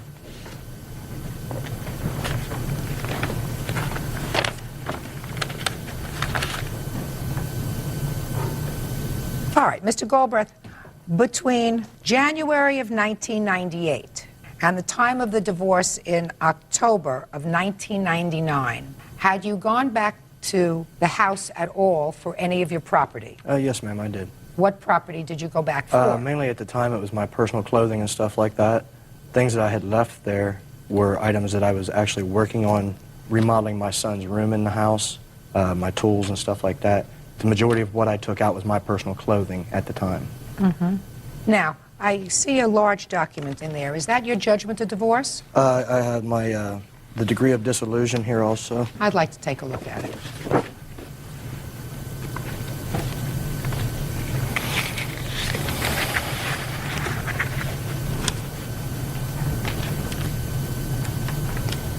This says that at the time of your divorce, you and your wife had allocated all property that belonged to each of you.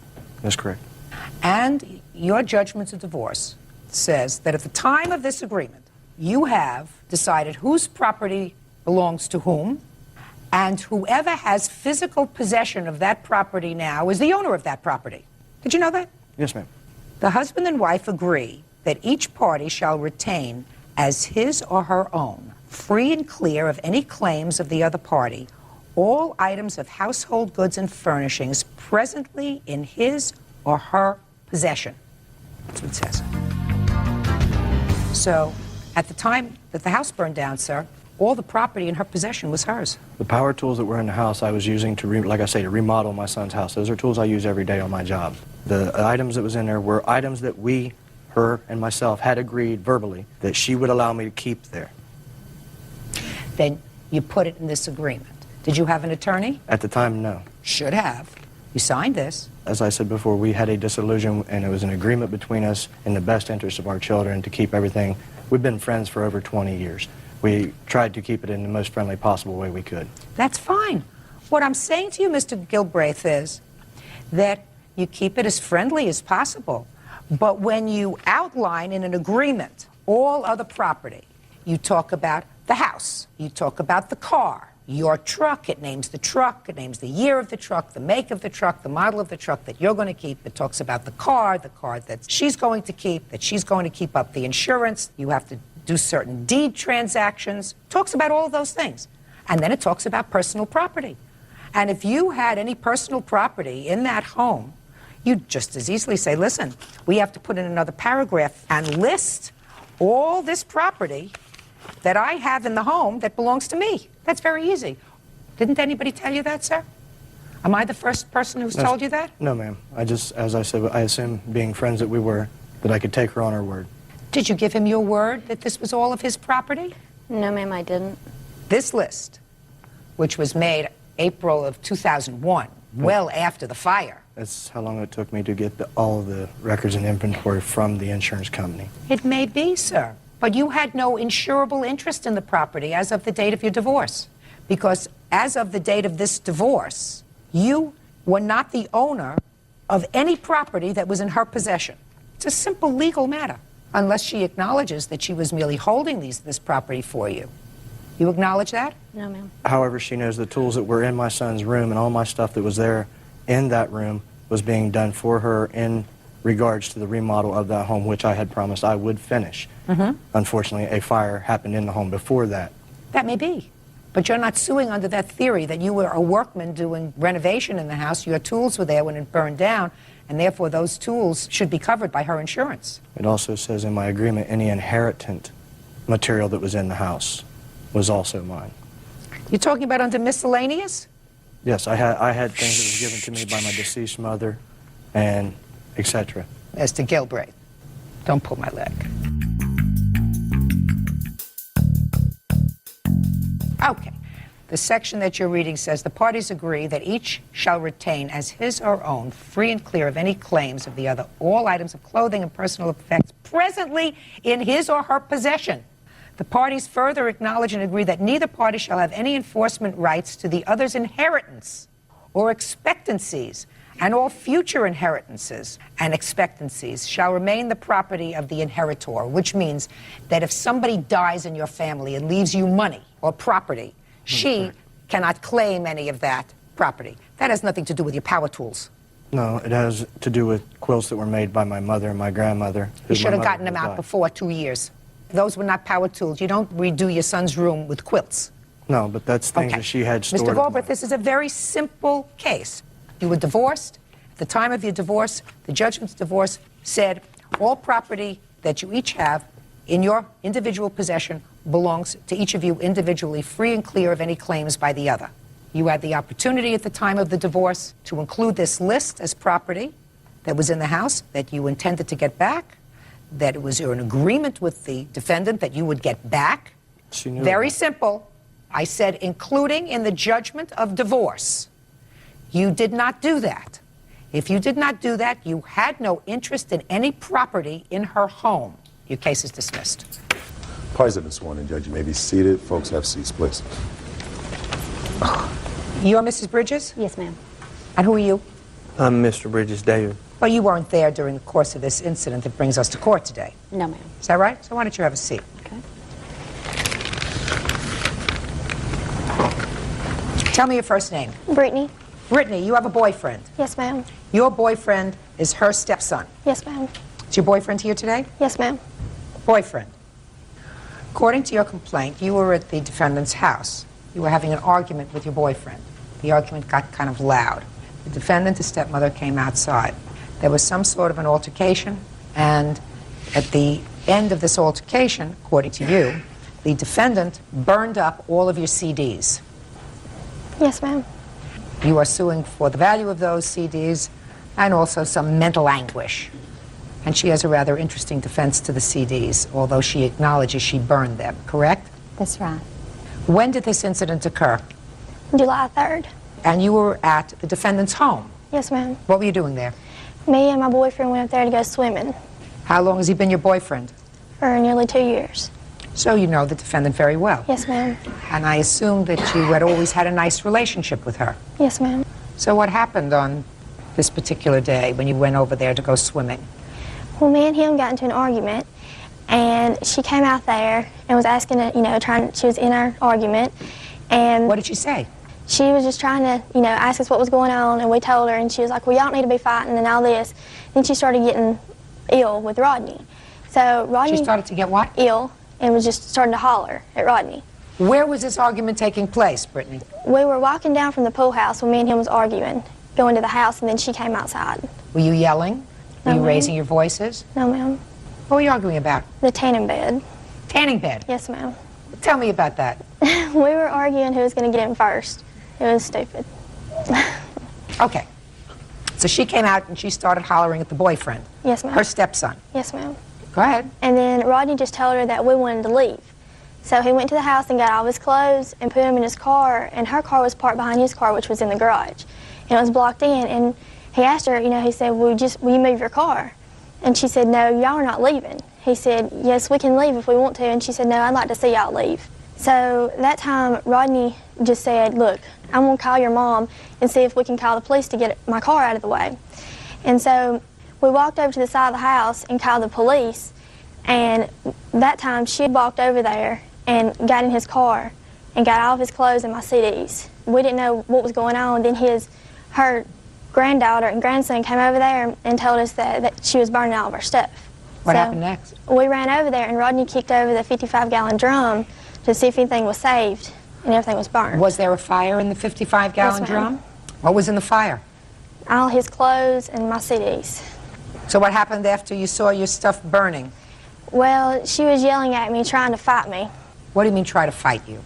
She told me, when we went up to the fire, she was like, get off my property, and we were like, okay. And then she was chasing me out into the road, trying to fight me, for I don't know what reason. All right, Miss Kimbrough, let me hear your version of these events. Okay, they were out in the yard fighting.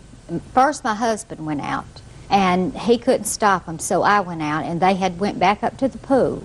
And I asked them what happened, and Brittany said it was her fault. And I said, Rodney, no matter whose fault it is, you don't need to be talking to her like that, and you don't need to be cussing. Our neighbors... Is that what he was doing? He was cursing? Very badly. Both of them were cursing. And I told him not to do that because our neighbors had called and could hear them, and our 2 grandchildren was there and heard it. So they came running back down to the house, and Rodney went into the bathroom, got his clothes out of the dryer, and he said he was leaving. But now his car was in my carport because it wouldn't run. It wouldn't even crank. So I knew he couldn't go nowhere, but I did ask him to leave. And my daughter Summer had came up, and something had happened earlier that day that I don't really know, but Brittany and Rodney and Summer were arguing. Well, when she came up, they started again. And I was trying to stop them, and when Summer walked over, Rodney pushed her back, and then when he pushed Summer, I started over there, and he just, pushed me.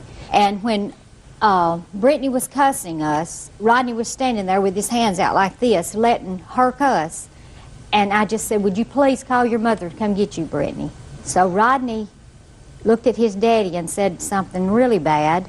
And I don't know if, I should say that, but it was really said no effing body could whip him.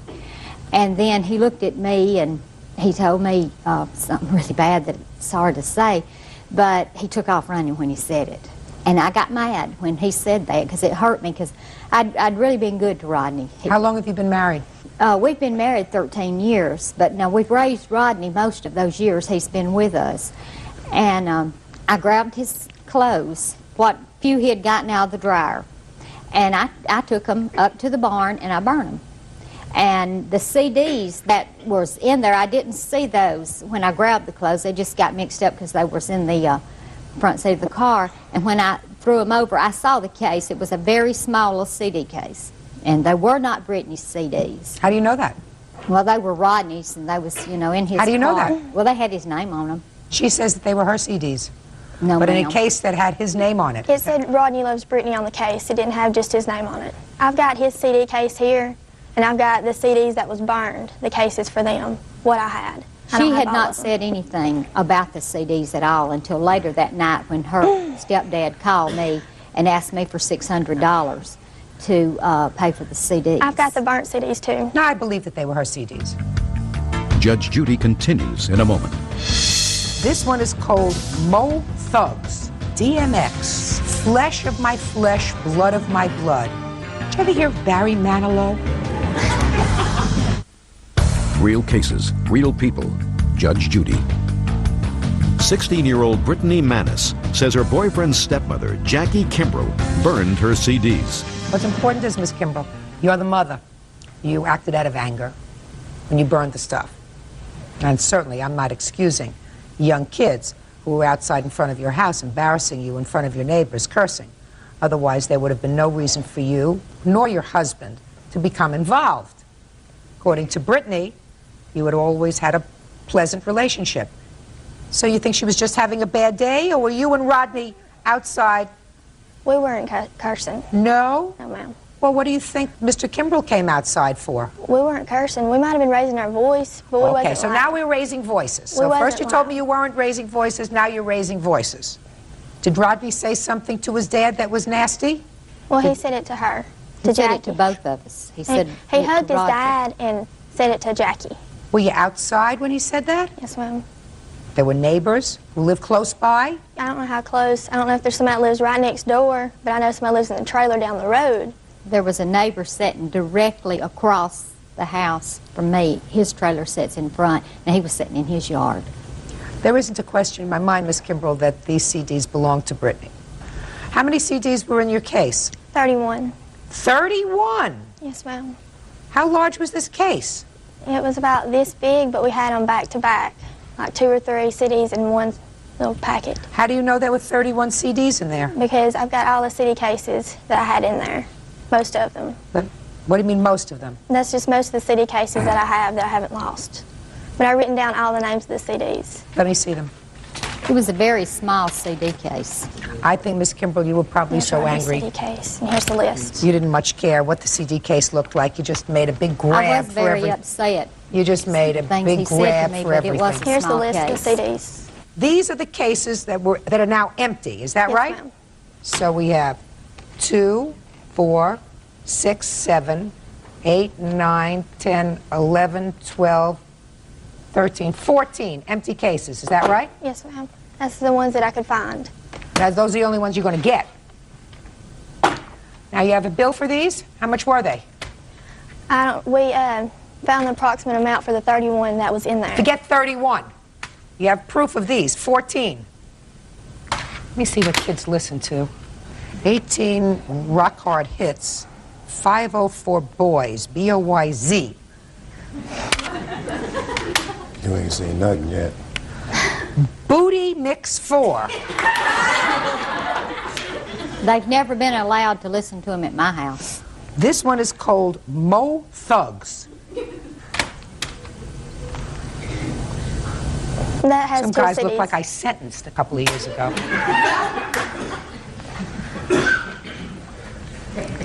Dr. Dre. Yeah, that's right. Is he a physician? Not really. Master P. How here are 4 normal-looking girls. Destiny's Child. Very nice-looking girls. Normal. DMX. Flesh of my flesh, blood of my blood. What happened to Benny Goodman? He was replaced by Bootleg Booty. Bootleg Booty. Oh, Master P again. Who's the big fan of Master P? Me. You are. Yes, ma'am. Did you ever hear of Barry Manilow? No, ma'am. Never heard of Barry Manilow? No, ma'am. Okay. Now, if you're asking me about the worth of these albums, since you don't have receipts for them, right? We don't usually keep our receipts for CDs. How much do they cost? On the average, about $15 a CD.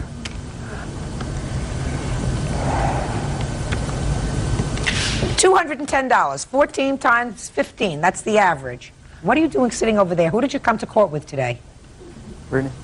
Your Honor, I tell you the reason Rodney's here today is because he was threatened by David and Tammy to come to court, or at the time this happened, Brittany was 15 and Rodney was 19. And if Rodney will admit to telling the truth, this is what was said. They said that they was going to get him for a statutory rape if he didn't come to court and be a witness for Brittany. And said they'd never let him see Brittany again. Your Honor, that is not true.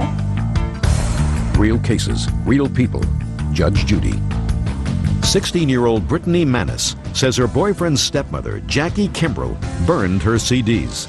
Okay. On the CDs, you're going to get $210. Forget your mental anguish. My bathing suit. Top, my bathing suit top and my picture, she still hasn't returned. Do you have any of that stuff? I have her bathing suit top, but she came in the house and got everything else. No, ma'am, I did not go in the house. Whatever. I don't have anything else in the complaint about anything else. You have her bathing suit top? Give her a bathing suit top.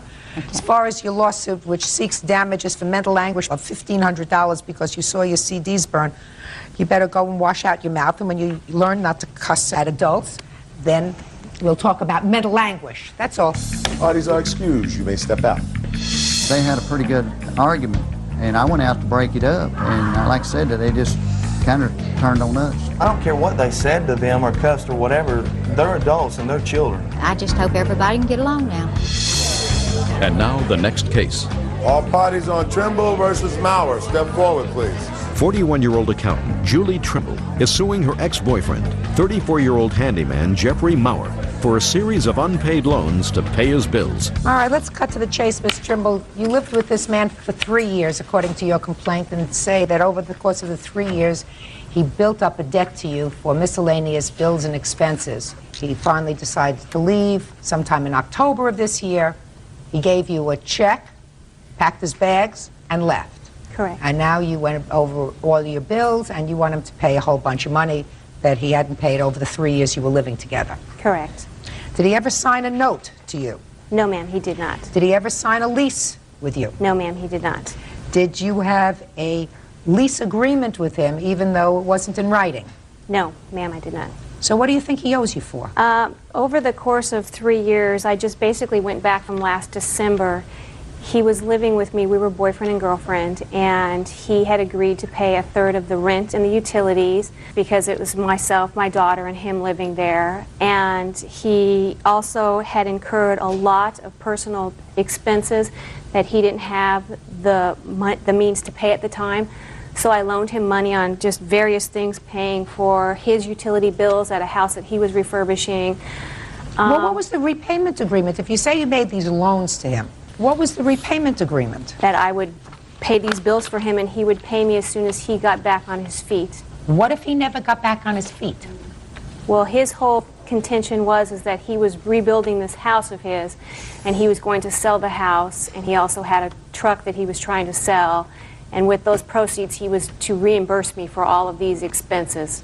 I have a ledger that I made up for him. I used to give him periodically, plus I have backup of all of the utilities, the groceries, all of the personal checks. Miss Trimble, we don't do that in court. If two people decide to live together without benefit of marriage, and then they break up, which they do more than 50% of the time, probably more than 80% of the time, and then come to courts and say, listen, we lived together for 3 years, we lived together for 10 years. During that time, I paid for this, and he was supposed to pay me back, and he never did, and that was 3 years ago or 5 years ago.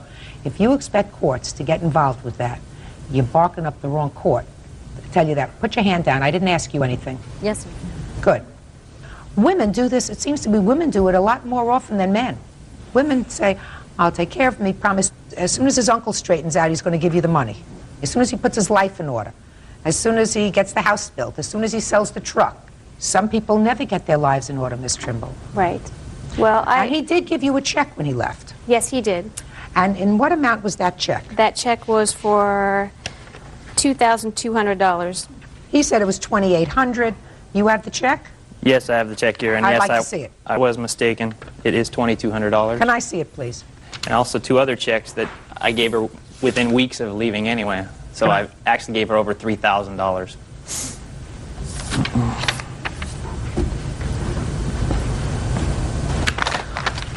Who crossed out paid in full?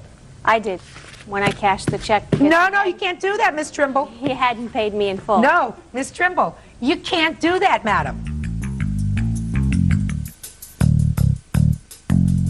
What you are alleging is that over the course of 3 years, you advanced money to this man. Correct. And he gave you a check at the time you terminated your living arrangement, and he had written on the check, loan payoff paid in full. You accepted the check, and then you cashed it. If you choose not to accept this check as full payment of all loans, you don't cash it. Give it back to him. Well, and let me finish. Okay. And you say to him, I'm not accepting this check. Give me another check that just says partial payment on loans, and then we have an agreement that this was partial payment on the loan. But you cannot take a check and change the face of the check and cash it and say he still owes me more money. You can't do that. Well, at the time that he had given me that check, he left it laying on my table, moved out, and I had no way to get a hold of him. So my only best interest was to go there, cash the check at his bank the next morning when they opened, so I would at least be guaranteed part of the money that he owed me. And that's what you were guaranteed, and that's what you're going to get. Period. Who are you? I'm a friend of hers. You know anything about the law? No, I don't. Good. But I'd like to add something, Your Honor. About You're what? saying the loan. Rent and just a utilities are not loans. Thank you very much. I didn't ask for an instruction in the law. The law is that you accept a check in full payment of all outstanding loans, and you've accepted that check. You cannot change that check and say, it's not all that you owe me. Now you owe me more. So, Ms. Trimble, be smarter the next time. Case is dismissed. Parties are excused. You may step out. The man got in trouble. Versus Rodriguez. Parties have been sworn in. You may be seated. Ladies, have a seat, please. Ms. Funting, according to what I read, there was a poker game that was going on in your home? Correct. And the defendant was one of the participants in the game. There was some sort of a disagreement as to who had the winning hand. Defendant lost, and you claimed that in a tiff, when he left, he damaged your car. He says he didn't do it. How do you know him? He is just a friend of a friend, and he was invited to my house by our mutual friend. Do you have a regular poker game that goes on in your house? No, it was just for fun. How many people were there? 6. Men or women? There were 2 women and 4 men. How many of the men did you know? 3 of them. He was the only one you didn't know? Correct. What about the other woman? She's my witness, Tristan. So tell me what happened. Well, it was August 27th, 2004, and we just had a gathering at my house of friends, and he came with our friend Robert, and I had no reservations about it. I was okay with that. And I think he had been drinking before he came over, but I still wasn't really concerned. He decided to participate in our game, and it had gone on for a good couple hours with no problems. We were all just hanging out having fun, no problems at all. And then when he had thought he won a hand and there was some questions about it, he kind of got defensive and aggressive when we tried to tell him otherwise. And he got angry at us, and he started calling names and pushing people and getting up and getting violent. So what happened next? Well, we tried to break it up. He tried to fight my boyfriend. He was calling names. He picked up a bike and actually threw it across the deck and bruised my friend's arm. I have a picture. Did you do that? No, ma'am. Why would she make up such a story? Oh, no. I can't Did you really lose a hand in speculate. poker? No, ma'am. I still remember the hand. Well, was there some sort of a dispute as to whether you won? Yes, ma'am. So you won the game, Yes, ma'am. and then they told you you lost the game and couldn't take the money. Actually, her boyfriend had agreed that I won, and then she jumped in the middle, tried to read his cards, said, no, you won, look at your hand. He looked, and then he agreed, tried to take the money. But he already called the wrong hand. He called a hand lower than mine. I started taking the money down. He kept trying to argue with me. She kept jumping in the middle. I admit I did call her, but it wasn't really directed towards her. It was like, I don't want to hear what any have to say when 2 men are playing a game. It's our money, it's our game. No one else is in the game. The women weren't playing? No, they already lost. Sorry. They already lost all their money. So there's only but 3 the people women left. had been playing, Yes, ma'am. and you did play with the women. Yes, ma'am. So it wasn't as if you don't want to play with women, that it was Oh, just a no. man's game. No, we were all playing. They lost. There were 3 of us left. And nothing happened with the bicycle. No, there was a bike in the way, but I was getting pulled out of their house, and I bumped into a bike. I never picked a bike up, threw it, or anything like that. Okay, then according to you, Miss Hunting, Mr. Rodriguez damaged your car when he left. How did he damage your car? He damaged 2 vehicles. He was inside, and it took a good 15 minutes to get him calmed down. We were trying to calm him down. He wouldn't calm down, so he was physically removed from my house. How was he physically removed? By our friend Robert. Is that right? Yeah, he escorted me out of the house. He pulled you out? Yes, ma'am. You didn't want to leave? No, her boyfriend had tried to start a fight with me, so I stood up. We were going to fight, and he didn't want to fight, and then her mom came in, said, I'm going to call the police. Told her to call the police, you know. They're trying to rob me of my money. So you still felt as if you were owed that money Yes, in the ma'am. pot. So you didn't want to leave without your money. No, ma'am. So you were pulled out by Robert. Yes, ma'am. And what happened when you were pulled out, Mr. Rodriguez? Well, he pulled me out, but right before the door closed, I said, look, you know, I'll leave, but I want my money, at least the money I put into the pot in the beginning. They went and got my money. He gave it to me. He walked to his car and got in and left. Who walked to the car? Me and Robert. Robert was the one who had brought you there? Yes, ma'am. Who was a friend of yours? Yes, ma'am. Is he still a friend of yours? Yeah. You see him? Yeah. He lives on the same street, so yeah, we see each other. And you claim that he damaged cars when he left. You have any witness? Did you see him do that? I actually have Robert here as a witness. Really? Bring him in. And Robert is your friend? Yes, ma'am. So Robert wouldn't lie for her? I can't speak on that. He's intimate with her friends, so a lot of people do a lot of things when they're with somebody. I don't think that's important.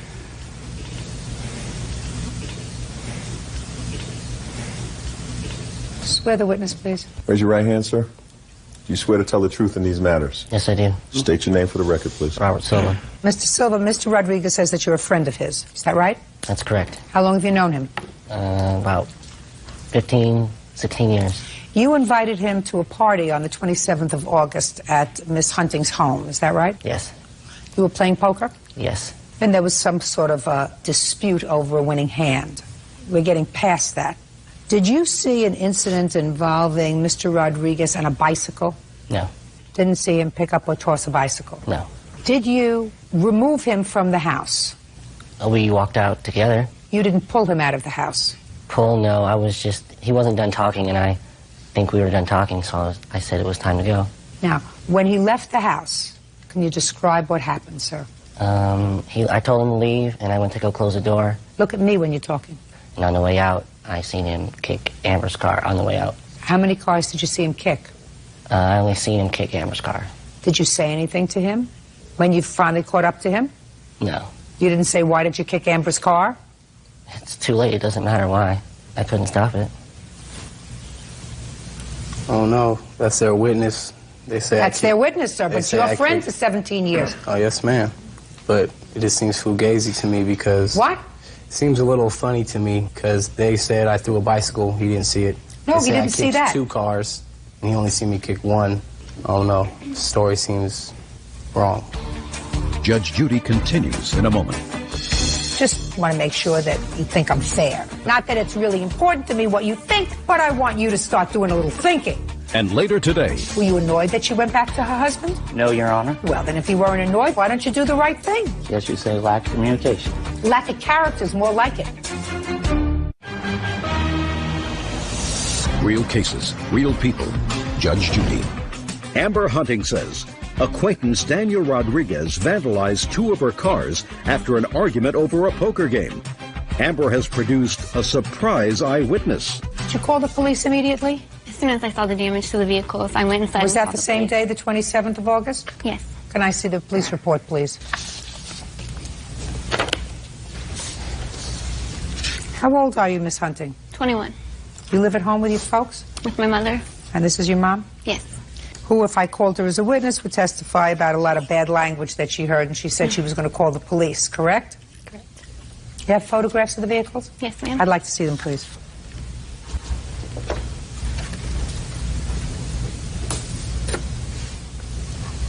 Well, the detective who responded saw the following, Mr. Rodriguez. He saw the damage to the cars. The issue is really, was this old damage, new damage? But let me tell you what the police officer wrote. Second vehicle, 1997 Ford Escort, belonged to Amber's mother, Doreen Hunting. I noticed a circular dent near the driver's side door and chipped paint around the dent. I located several pieces of the chipped paint on the ground, directly below the dent on the door. So you know what that suggests to me, Mr. Rodriguez? New damage? Very smart. Now, who do you think had a motive to be angry that night? I did. And whose dear friend who invited them to this party says it was you who caused the damage? Mine. Mr. Rodriguez, if you were sitting in my place, would you think that I caused the damage? Yes, ma'am. Good. Just want to make sure that you think I'm fair. But not I'd that also would not think that it's that- really important to me what you think, but I want you to start doing a little thinking. What are the estimates to fix these two dents? $1,893. Together. Yes. That's a bargain. So not only didn't you win, sir, at poker that night, but your temper is going to cost you $1,893. Judgment for the plaintiff. That's all. Parties are excused. You may step out. I think it was drunkenness and nobody was really listening to each other, and emotions run high when drinking is involved. There were a bunch of people playing a game of poker who were too drunk to know how to really play. It wasn't that big of a deal till my vehicles were damaged. They were talking, wanted to call the police, wanted to fight. He was my friend's friend. I didn't think it was necessary. I had hoped that he would calm down. Told him to call the police. I thought it was a good idea. I just wanted to handle it right and take care of it, but he denied it. You gotta do what you gotta do. It's no big deal, you know. I've known him 15 years. It's just one night. Thank you for showing up and taking care of everything, and I'm glad everything's over with. And now the next case. All parties in the matter of Kerr versus Guthrie. Step forward, please. 26-year-old account manager Lisa Kerr is suing her ex-boyfriend, Private Eye Gary Guthrie, for a loan to buy a spy cell phone. Gary says the spy equipment was a gift. Ms. Kerr, who is this? This is my witness, my friend Lindsay. Mr. Guthrie, who is this? This is my brother Adam in witness. This is the situation as I understand it. You and Mr. Guthrie dated briefly. Was it a time he was separated from your husband? Yes, ma'am. And for some strange reason, according to you, Mr. Guthrie, who needed some spy equipment, that's your business, you're in security, surveillance, and you agreed to put it on your credit card, this piece of equipment that he saw that he liked. And you did. According to you, he said he was going to pay for it. The piece of equipment came, you and Mr. Guthrie no longer an item. Mr. Guthrie says that the spy equipment doesn't work. Correct. So he's not paying for it, right? Yes, Your Honor. If it worked, were you going to pay for it? Well, Well is not an answer, Mr. Guthrie.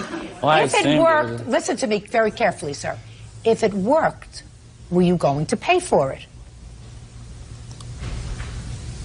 Just a second. The questions get harder. What's your first name? Gary. Gary? Listen to me, Gary. Try not to play with me, sir, otherwise you're going to look like an idiot. If it worked, were you going to pay for it? Yes, Your Honor. That wasn't hard, was it, Gary? No. Did you actually think you were going to come here and make a fool out of me? No. So it didn't work. And you told the plaintiff it didn't work, right? Yes, ma'am. And so the company said, send it back to us, and while you're not going to get your money back, you can buy additional merchandise. Or switch it out for another one that might work if it Or came. switch it out. Yes, ma'am. And you understood that, right, Gary? Yes, Your Honor. See how mellow Gary is getting now? Gary gets it now. Because in Gary's answer, he thought he was being a wise guy, and he told me first it was a gift from her, that she bought him a gift. And then she changed her mind because she went back to her husband and they got this big bill, and that's why she's probably coming after him. That didn't ring true to me. So that's why I asked Gary if he was intending to pay her back for it if it worked. You understand, Gary? Then you bring along genius with you over here. Because the idea was, according to you, and you agree, that you were told to pack up the old equipment and send it back to the company. And you brought her over the box. No, I didn't actually bring her the box.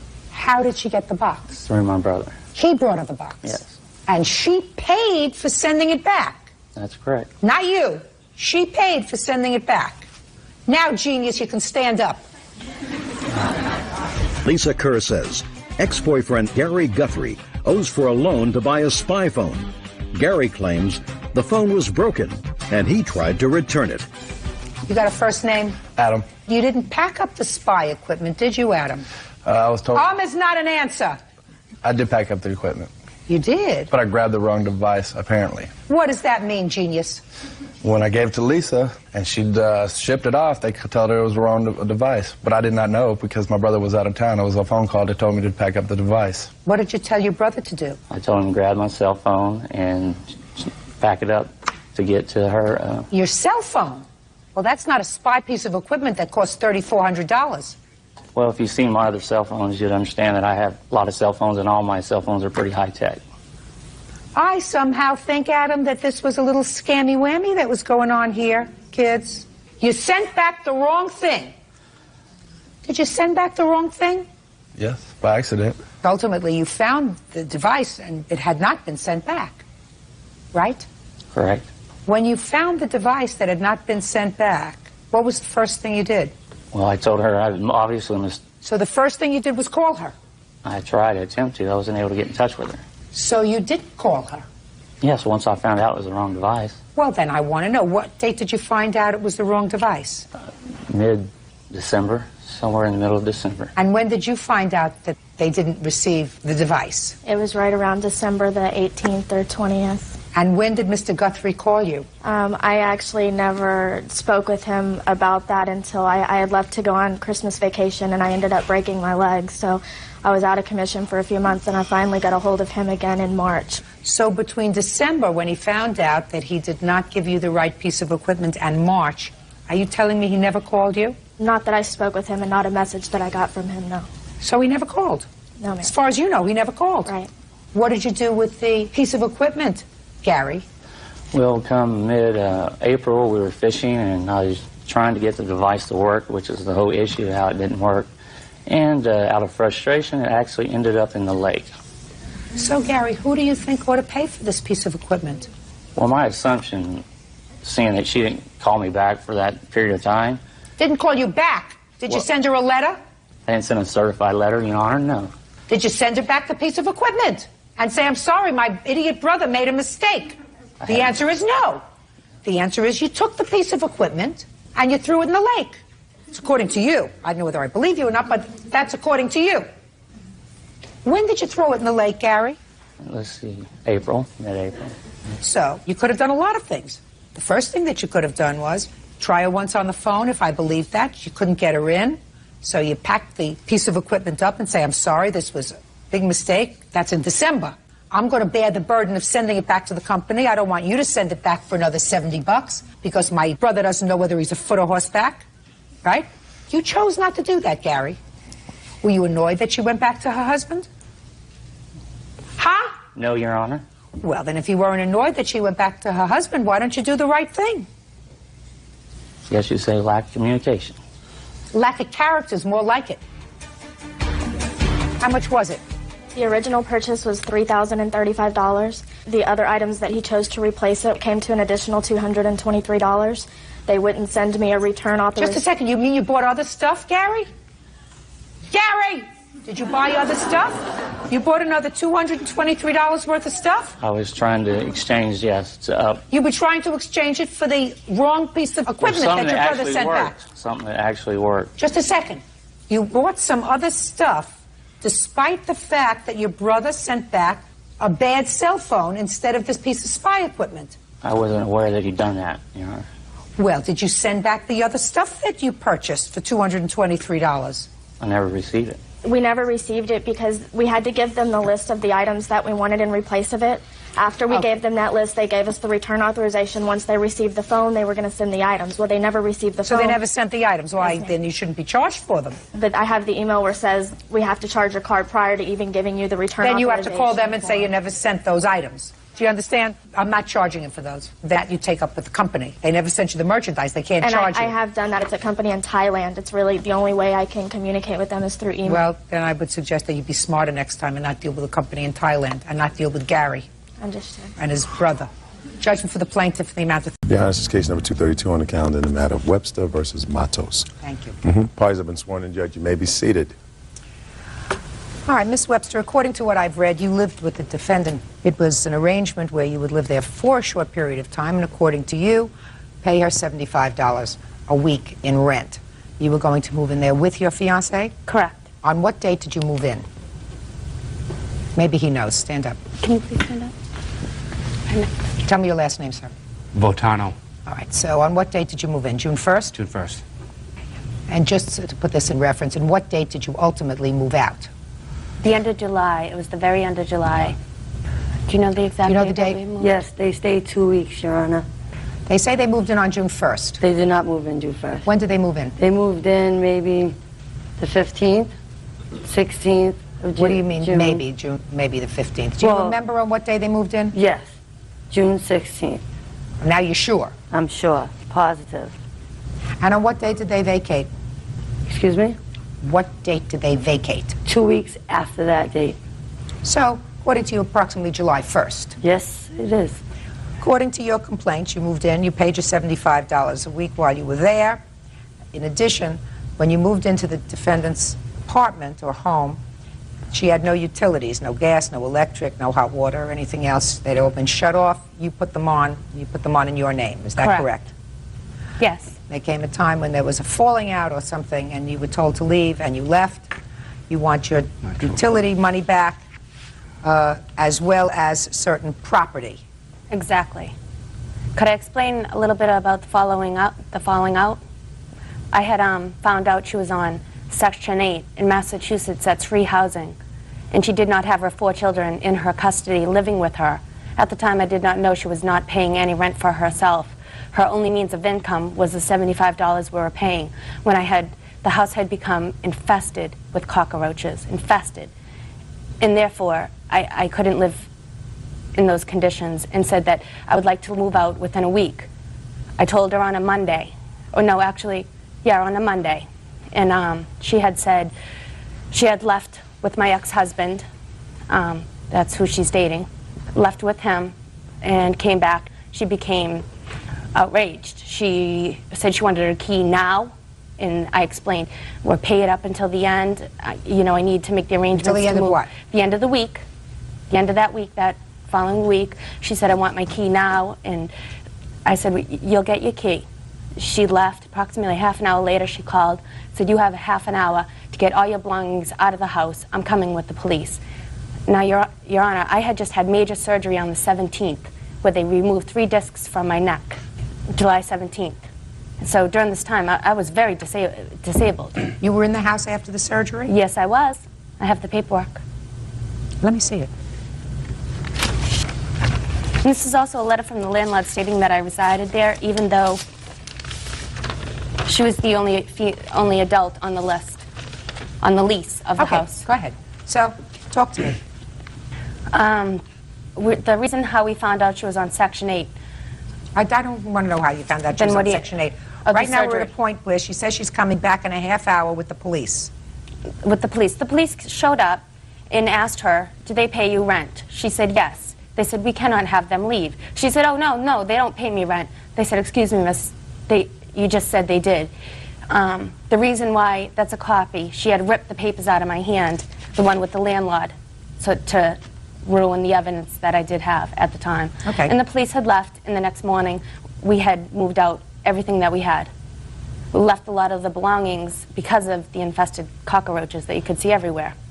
All right. Well, so far we've just taken care of part of your lawsuit. You Okay. moved out the next morning. You took everything that you wanted.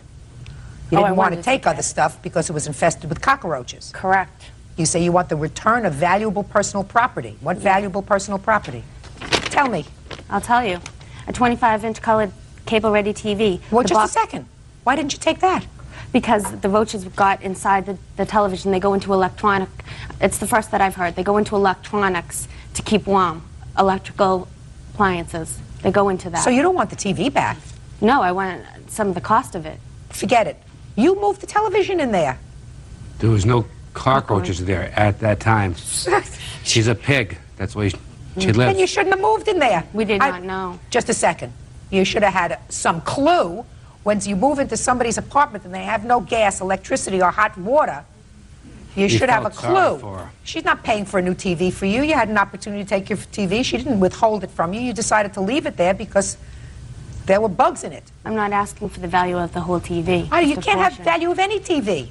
You can't have value of any property that you voluntarily elected to leave in the premises because you felt that they were bug infected. Well, what we had done was brought a lot of the property outside. My husband's sister lives upstairs. So? And we figured if we had left it out, maybe the cold air or whatever, cockroaches, I guess, do not like cold air. So? And would leave. And when we had gone back, all this was gone. All our belongings were gone. Just a second. They were gone. They were smashed. They weren't gone, they were smashed up. So let's say they were smashed up. You put them outside. Yeah? And we had somebody watching over it. Yeah. Who did you have watching over it? My sister. She just said that. And how long did you leave it outside? Hour? You mean you were leaving it outside for an hour and you were coming back for it? Yes. You know, you're making up these stories as you're going along. It all sounds you. very, very good to me. Thank you. No. Do I look like I need help? You just told me that you left the stuff there, you weren't taking it because it was full of bugs. You don't get any property back. You decided to leave. If you decided to leave, you should have taken your television set, everything else that you had, taken it with you in a car, and put it out someplace else where you were going, not leave it out in front of her house. My sister's house, too. It ain't just her house. So? So what? So what? You So keep what? saying That's so what I'm saying to you. So what? Yeah, whatever. All right. Now, bottom line is, they didn't live with you until the 1st of July or the 16th of July. According to the landlord, they lived with you at least until July 28th. You may... Here, I have that they were not on the lease. I let them... I don't care whether they were on the lease or not. That's not the question, Ms. Matos. I know that, Your Honor, but I'm coming to my point. Out of the kindness of my heart, they got evicted out of their home. Untrue. Stop. Listen to me. I don't want kindness of your heart. All right. Kindness of your heart, you don't charge them $75 I in did not rent. charge them. I have not accepted any money from them. Just a second. Please, just a second. please. That I don't believe. Judge Judy continues in a moment. Lorraine is unable to read or write. So how could she have A driver's license. to own a car? She doesn't probably even own this car. It's not a registered car. She just drives around and hopes for the best. Real cases, real people. Judge Judy. Jennifer Webster says former friend Lorraine Matos owes her for utility bill deposits and the return of personal property. Lorraine says Jennifer owes her for smashing out her van windows. You just don't want Section 8. Look in it. I'm speaking. You just don't want Section 8 housing to know that you were charging them for rent. Don't give me baloney. I've been around the block longer than you have, madam. Get this stuff. All right, let's get to it. Utility bills. You pay the utility bills? I haven't had the funds to pay the utility Let me bills. see the utility bills.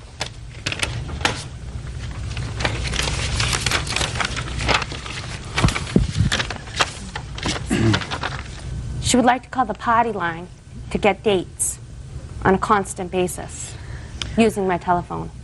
I can quote words that she used. Okay. The amount due on this bill is $47. The total electrical charges were $94. That they transferred from their old apartment, ma'am. Both of them, phone and electric. They transferred to my apartment from their old apartment. Those bills were already on there. You can't transfer until Yes, you you pay can. them full. Was your age She transferred her electricity from her old resident to my resident. Did you have electric on when they moved in? No, I didn't. She transferred from her... Did you have electric on when they moved in? No, I didn't. All right. Did you have a phone on when they moved in? Yes, I did. You did? You had I a phone my own connected? phone. Yes, I did. Yes, I did. I had my own phone number. Yes, I did, Your Honor. And it was on? Yes, it was on when they moved in, Your Honor. When we moved And in, it got it was shut off. turned off within No. 5 or 6 days. No, Your It's a very easy phone call for me to make, Miss Matos.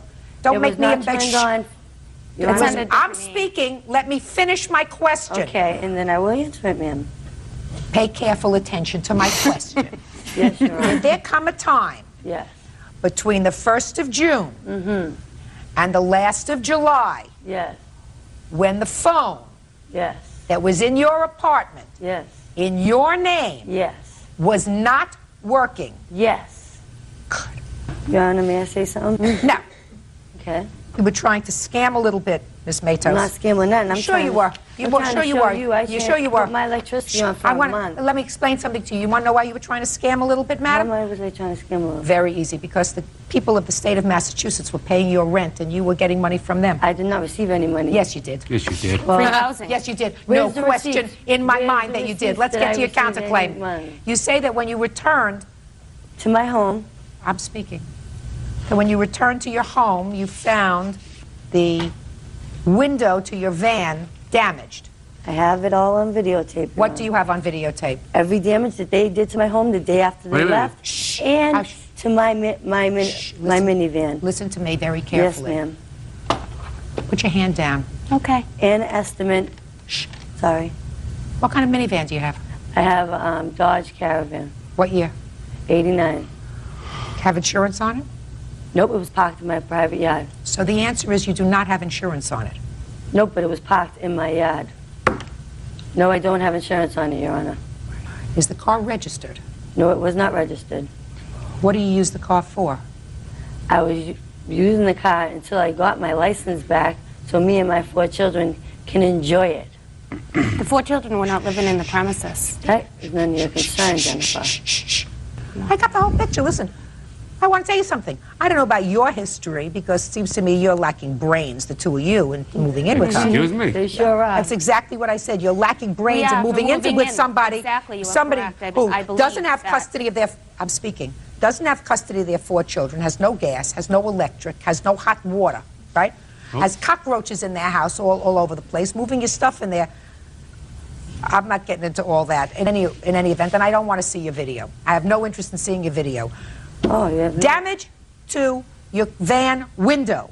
Yes. You claim that the defendants did it. Yes. I would like to know what proof you have that the defendants damaged your van. Because when I come back when I called the officer for them to leave that day, my house was fine, my car was fine. There is no reason for me to damage my own apartment. I live in that home. And second of all, when I came back the next morning, my house was damaged, my car was damaged. So that's Richie and Jennifer Votano had called my fiance's house numerous of times saying, oh, try to get in your house, try driving your car. How does the damage feel in your home? Really? Yes. My Step up fiance's right here. Came to my fiance. Shh. Okay. What's your last name? Webster. Okay. You're her former husband? That's correct. I introduced them. I don't. Judge Judy continues in a moment. They made about 12 to 14 phone calls, like just, yelling, screaming. Richard was threatening and bodily harm. Threaten you, little girl. Do you want to stay here? Real cases, real people. Judge Judy. Jennifer Webster claims Lorraine Matos owes her for utility bill deposits and the return of personal property. Did you receive a phone call from your former wife after they moved out? Yes, we received the night of, the night that they decided to move out of the premises of the street. Me and Lorraine went back to my house, and they made about 12 to 14 phone calls, like just, yelling, screaming, I can't believe you come over here with the cops and this and that, and, threatening, they're gonna, Richard was threatening and bodily harm. She was Jennifer was threatening bodily harm, and then when, that was about 11 o'clock that night. I didn't threaten you, little girl. Then, Just a minute. I didn't Do you want to him. stay here? Do you want to stay here? Yes. Then me and my roommate, I had a roommate at the time, we went by the apartment and picked up, her iguana, because she had an iguana there, and so we picked that up and we went back to the house, and to where my premises, where I was residing, and then that was around 11:30 that night. So when we come back the next morning, it was me and her went back to the street the next morning at around, I'd say around 11:45. All the damage to the caravan and like a lot of damage to the. Tell me what damage all right, there was, to the caravan. There was the front windshield, the front, the front end of the car was all smashed in, and the passenger side windshield. When you came back to the house, they had already moved out. Yeah. Is that correct? That's correct. How did you get into the house? I had to take I went into my trunk and I had to take a razor because I had one of those razor blades and everything like that, and I put it inside the lock.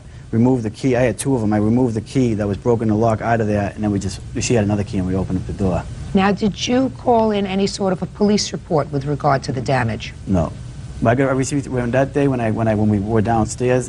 Like he previously said before, his sister lives upstairs, and she come downstairs and she said, my brother wants to talk to you, and he started saying that if you report this to the police or anything like that, then I'm going to bring my brother, I'm going to bring my friend and everything. He's like, that is the God's honest truth. So you did not report that to the police? No, I was scared. Man. Okay, now you want to show me a piece of paper? Yes, I do. It says her claim on 8-2. Just a second. Smashed. I can read. Okay. I just changed my mind. And, I just changed my mind. Your Honor? I really would like to look at this video that they have. Fine. Okay? Look up. Your Honor? What? That's my husband's handwriting. Lorraine is unable to read or write. Nope, that's my handwriting. So what? So how could she have A driver's license. to own a car? I Just a didn't second. know. She doesn't have a driver's license. You need a driver's license. She doesn't have a driver's license. You need, Right? That's right. You need one to own a car in Massachusetts. Just a second. She doesn't probably even own this car. It's not a registered car. She just drives around and hopes for the best. Okay. I'm ready. That's dated August 19th. That the clock. Isn't she still electricity? Where'd you get the video camera? Borrowed off my brother. You borrowed it from your brother. Is your brother a stand-up guy? Yeah, Nice guy? yeah. Twin brother, yeah. Right? Any reason why he would have the date of August 19th, 2000 on that video? We didn't know the date we had to change or anything. We just... It doesn't have to change. It goes I automatically. just, he doesn't ever use it. You know what I mean? It's like I don't. You mean it just jumps ahead a month? No, you gotta set Just the a date. second. No, it doesn't jump ahead a month. That's not the date that I videotaped it on. Well, how do I know that? That's what it says. Oh, but I'm just going on by my word. Probably damaged the truck. Thank you. It's a hothead. Probably a little psychotic besides.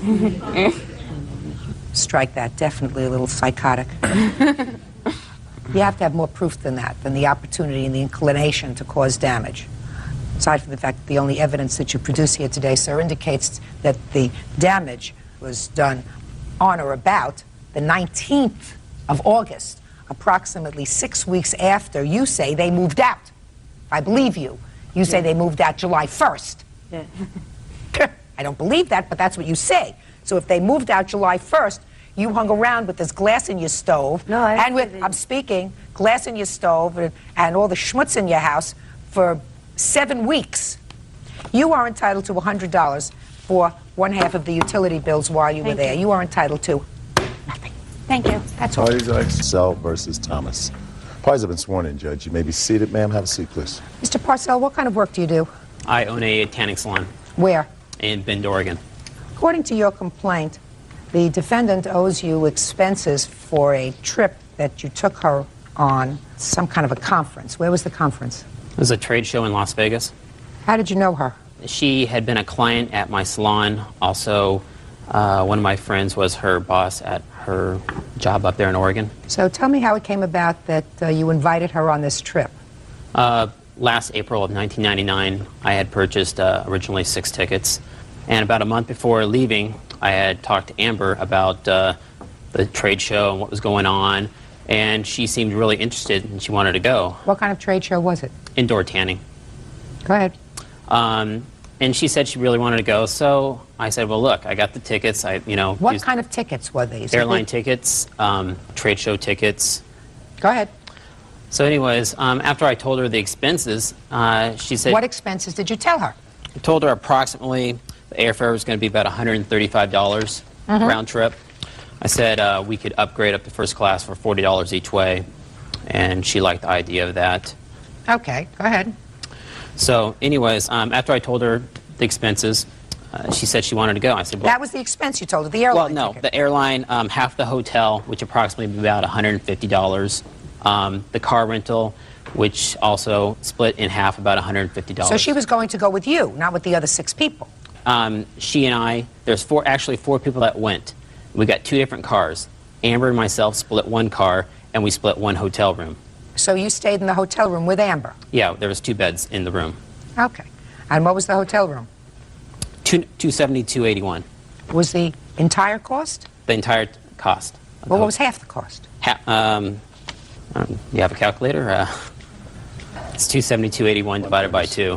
136. Thank you. 136. And $150 for the car rental. Is that her?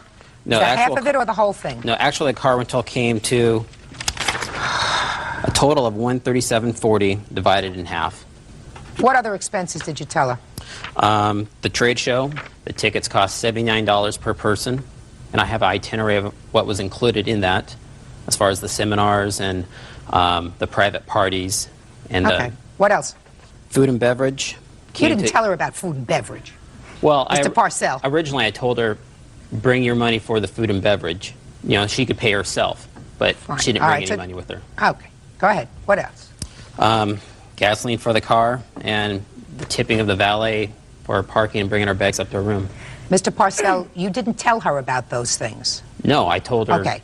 You told her, if I believe you, that she was be responsible for $172 for the airfare, $136 for half the room, $68 for the car, and the trade show tickets was $79. Yes.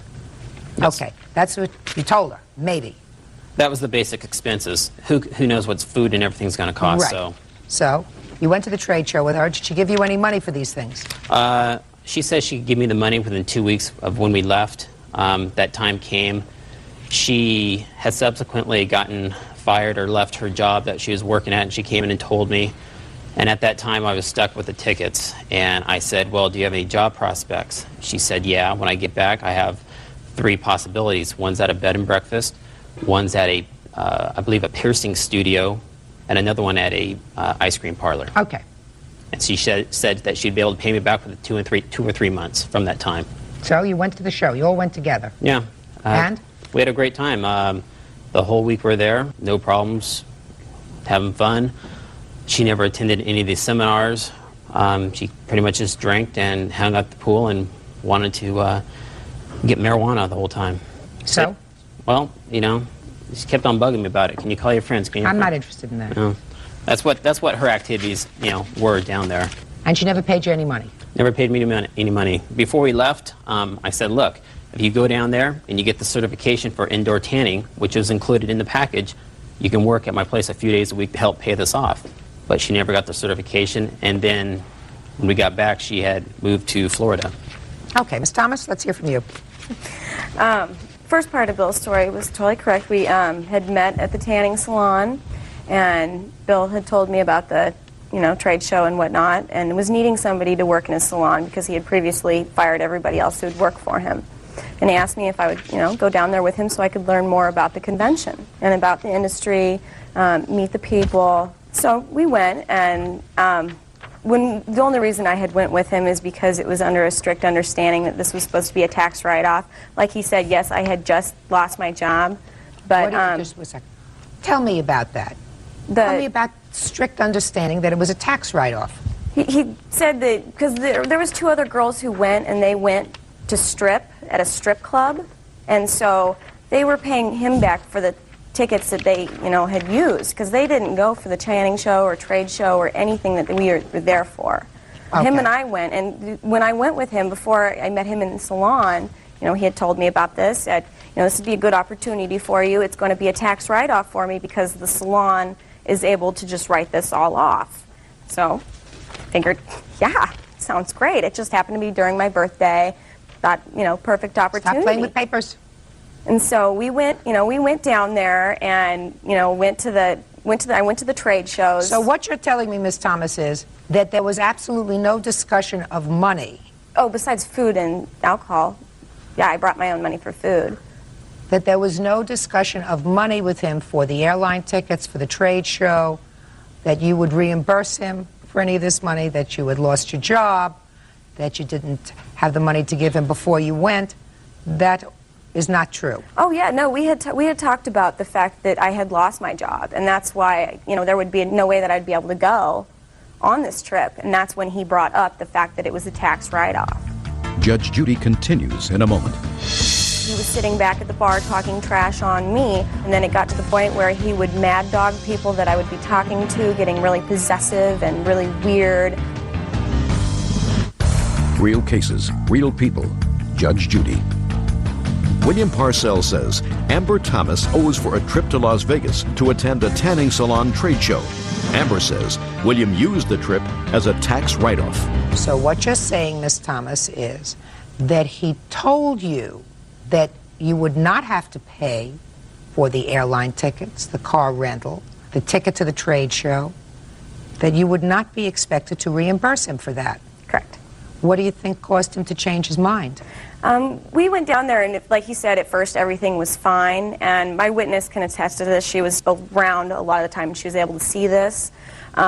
First, you know, like I said, everything was fine, and then it got to the point where he would mad dog people that I would be talking to, getting really possessive and really weird. We went to one party, and he was getting really upset that I wasn't going to go in there with him. And so he came over and was really upset. Well, why aren't you going in there with me? You know, na. I said, well, Bill, you know, if you want to go over there so bad, then you should just go. I'm right here. And Bill said, you know, I don't know about you. Maybe it's easier for you just to walk up to people and talk to them.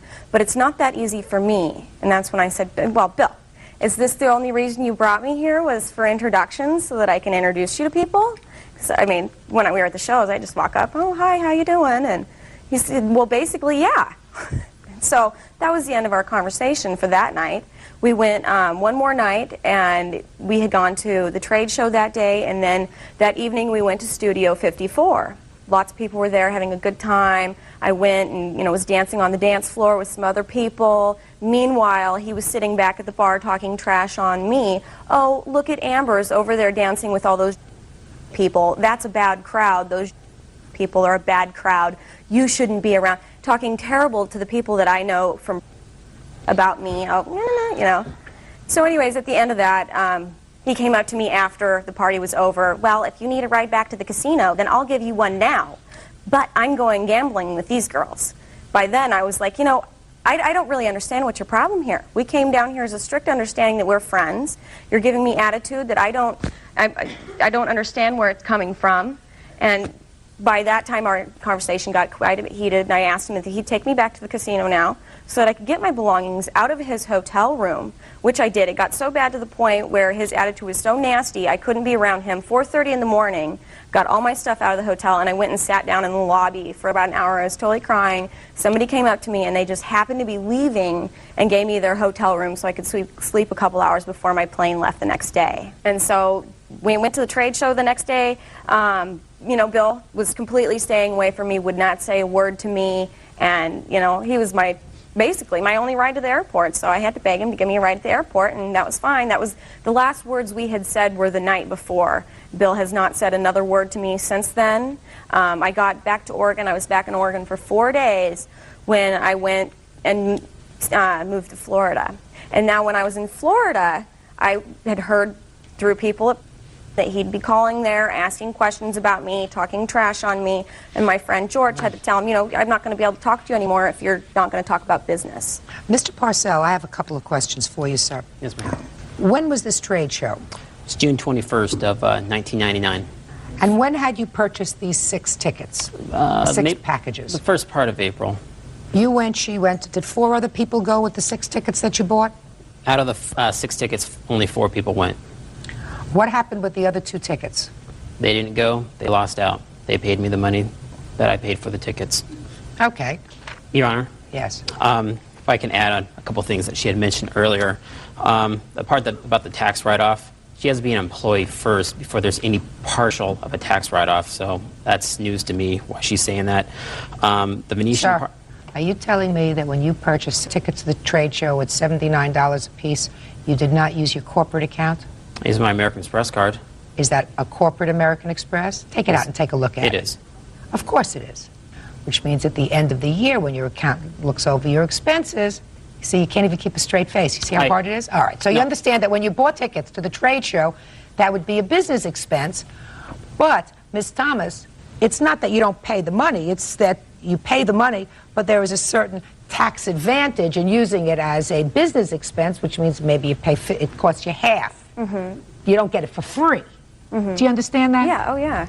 All right. Judge Judy continues in a moment. And what you're telling me is that the reason he took you was because he was training you to be an employee. To see if it was something that I was interested, see if I had knowledge on it. Nope. Now I got a problem. Real cases, real people. Judge Judy. William Parcell says Amber Thomas owes for a trip to a tanning salon trade show. Amber says William wanted to be repaid only after she turned down his sexual advances. Okay. Very difficult to resolve this matter. You both make very, very convincing arguments, but... Your Honor? Yes. I do have some tape evidence here. That says? It's Miss Thomas calling me. It was after he had been harassing me in Florida for so long. Does this acknowledge a debt? Is that what it does? No. Maybe not, no. But she has said earlier that I was possessive of her and everything, and this contradicts that whole thing because I've had no way to contact her. What am I supposed to hear on this tape, sir? I'm only interested in hearing anything that is germane to this issue. Well, she said earlier that I was possessive, that I needed to be with her somehow all time, that I needed her to help me introduce me to people, Vegas. which is untrue. And I mean, I have no way to contact her, but yet she contacts me and starts swearing at me and acting all crazy on the tape. That was after about 3 months of Bill calling and talking very bad Ms. things Thomas, about let's me. start with this. You were not in a romantic relationship with the plaintiff. You knew him strictly from going to his tanning salon, right? Mm-hmm. Why would you think that he would give you as a gift and then upgrade your ticket to first class, a round-trip airline ticket to Las Vegas? Because the rest of the people were sitting in first class. I would have been the only one sitting back in coach. Just a second. That's not my question. Why do you think he would pay for your airline ticket to begin with? Your Honor, I was completely under the assumption that because I was supposed to start working for his salon once I got back. Well, did you? No, we had a terrible time down there when we ended. Well, just 1 second, that puts a different spin on it, Ms. Thomas. If what you're telling me is that you went there and he took you there, and the understanding between the two of you was that he would prepare you to work in the salon, and then you didn't, then you breached the agreement. No. If what you're telling me is that the reason he took you was because he was training you to be an employee. To see if it was something that I would, go down there and see if that was something that I was interested, see if I had knowledge on it. No. Now I got a problem. But Mr. Parcell, I also have a little bit of problem with some of your numbers, sir. Let me tell you what problem I have. I believe that she is absolutely responsible for the airfare, for her own airfare. And that airfare is $172. Let's see if I can work this thing, Bert. I'm going to try all by myself, okay? Okay. All right. 172. And I believe that you, sir, are responsible for her trade show ticket, because you took it as a write-off. Now, as far as your rental car was concerned, the other two people that went down with you, the girls that went down with you that you didn't see much, they were going to rent their own car. I rented the car for them. Well, you rented the car for them. There's no question in my mind that you were going to have your own car because you weren't all traveling together, right? 4 people, 2 different directions. Right, so you're going to have your own car anyway, right? Yeah, I mean, I had people that I knew down there. Listen to me. You were going to have your own car anyway, right? Yes. No. So the fact that she came with you and she rode with you, you didn't have any additional expense because she went there. I'm just talking about what she could reasonably expect to have to pay you for going down there. Well, we talked about the car, the hotel, trade show tickets, and the airfare. You had the hotel anyway, sir. Did you pay any extra for her at the hotel? Yeah, there was charges that I didn't use, services that I did not use. Like what? I have to look at it, but the phone calls, food that she had charged to the room. I never made any phone calls. I had a phone card that I used at a payphone. If you use the hotel phone, and you even use a downstairs payphone. at the hotel? Just a second. Mr. Parcell, you have the hotel bill now? This would be interesting. Yeah, I do. I have. Show me the phone calls that you attribute to her. She says she used a phone card.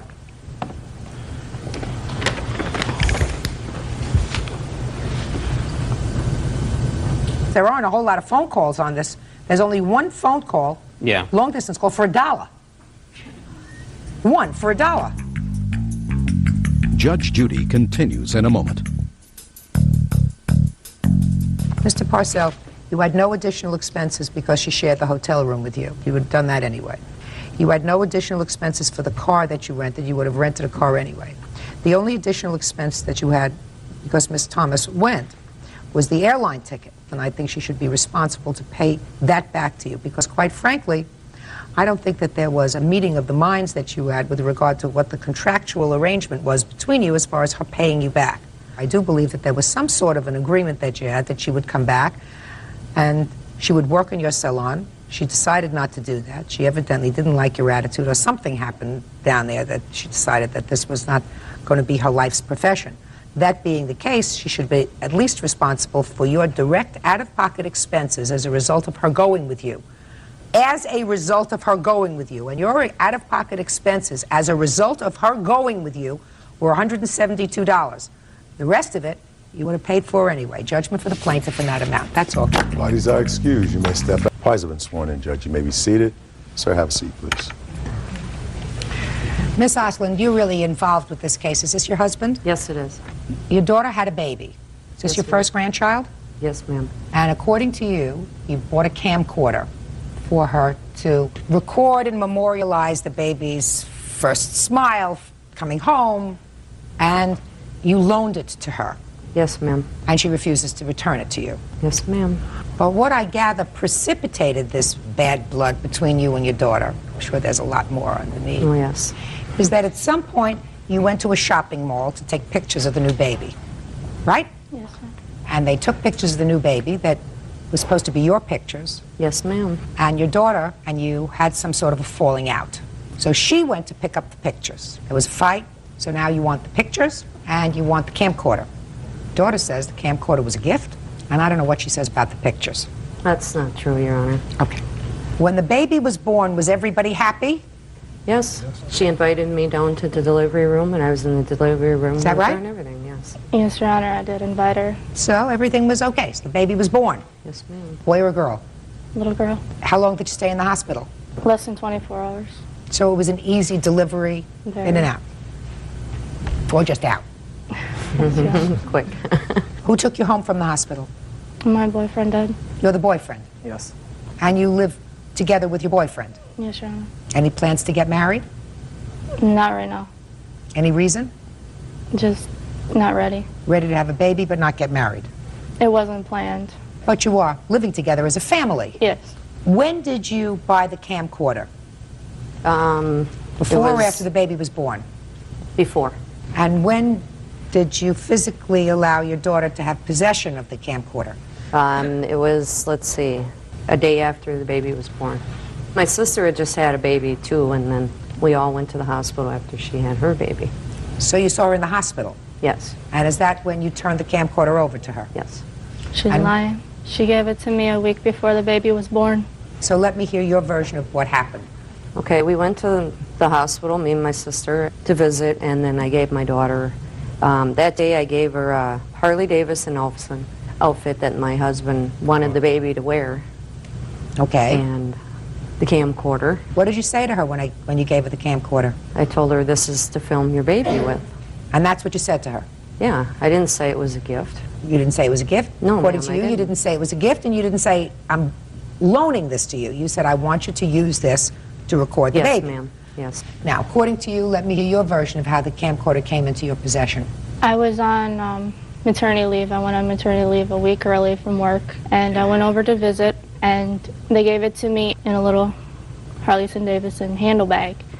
And they said that it was a gift. It was supposed to be for Christmas, but since I was having a baby, they gave it to me early. And did you record the baby? No, we haven't. Why not? We've had many photo albums. We're using the Okay, so camera you- more often. Okay. So, now you're going to take pictures of the baby. How old was the baby when you went to take the pictures at the mall? Almost a month. Tell me how that came about. She wanted to take pictures. We went to the mall. You went to a studio? Yes, in the mall? JCPenney. And you have to pay for those pictures? Yes. Did your mother pay for them? She paid for them on her check card. So it's clear that the pictures were for her, right? The agreement was for both of us. No. Probably for both of you. Probably for both of you. But it was clear that the pictures were her idea. She paid for them. Yes. And she was going to pick them up. Yes. But you went to pick them up. Tell me why. We had an argument about a week before the pictures were supposed to come in. What was the argument about? Me going down to Louisiana for Thanksgiving. No. Just a minute. You... Yes? She was mad that I was taking our daughter down to Louisiana to see his sister and that she never gets to see the baby. And then I knew she wasn't going to give his family any of the pictures because she even said so. So I went and picked them up 2 days early and I offered her the money. What was the fight about? It was about him not claiming her baby. He doesn't want to claim the baby because he doesn't think it's his. I already have claimed the baby. That's good. No, I'm asking you what the fight was about. It wasn't about That's- Thanksgiving? No, ma'am. It was about him claiming her baby. And she said since I didn't like Chris because he wouldn't claim the baby, then I can't see my grandchild. And I haven't seen her since. You swore against her. Let's deal with the pictures first. It was spiteful to go and have to pick up the pictures 2 days early. Yes, I know. Okay, and I think you understand that. And that precipitated, I want my camcorder back. Otherwise, if everything was going just fine, the camcorder would have remained with your daughter to take pictures of the baby, because that's really what you bought it for. Yes. But when she didn't give you the pictures back, and then you got to the house and there was an altercation about the pictures, because then you went there, according to what Yes, I read. I and said, did. And I got slapped in the mouth besides. Give me the pictures, and that was terrible. How old are you? 21. And you? Almost. 23.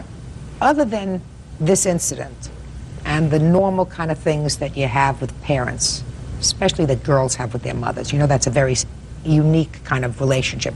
It's very often this love-hate thing that goes back and forth as you're getting older. Usually it resolves itself when girls are about 30. So you have 9 years left. Thanks. But usually it resolves itself. It's a very bad thing not to talk to your mother. It's a very bad thing not to talk to your daughter. Yeah, I know that. And somehow daughters tend to stay angry. Very. Your mother was excited about your baby after she resigned the fact that you were having one. Yeah. No, she wasn't. Well, you asked her to be in the delivery room. She came. According to you, she bought you a camcorder. She was interested enough that she wanted to have pictures of the baby to show around, right? Yes.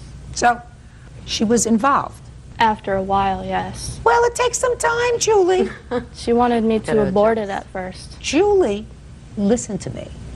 She's got a 21, then maybe 20-year-old, beautiful daughter who is intelligent, with hopefully a bright future, who comes to her and says, I'm pregnant, I'm going to have this baby, I'm going to live with my boyfriend, we're not ready to commit to marriage, but we're going to live together. You think she should throw a party? No. Julie, I guarantee you, if your daughter comes to you and says the same thing, you know what you're going to do? You're going to be nuts. Because that's the natural thing. I mean, parents only want what's best for their kids. And certainly this baby at your age, being not married, is complicating your very young life. You don't expect your mother to be ecstatic about that. No. But ultimately, she came to accept it. You have the pictures of the baby? Not with, no. It's a very easy thing to make copies of those pictures. Have you done that? No. Will you do that? For her? Yes. I don't want her having them. Julie, you haven't heard anything that I said, darling. Your Honor, Okay. I don't want the pictures. I just want the money. I want to be done with Well, this. how much were the pictures?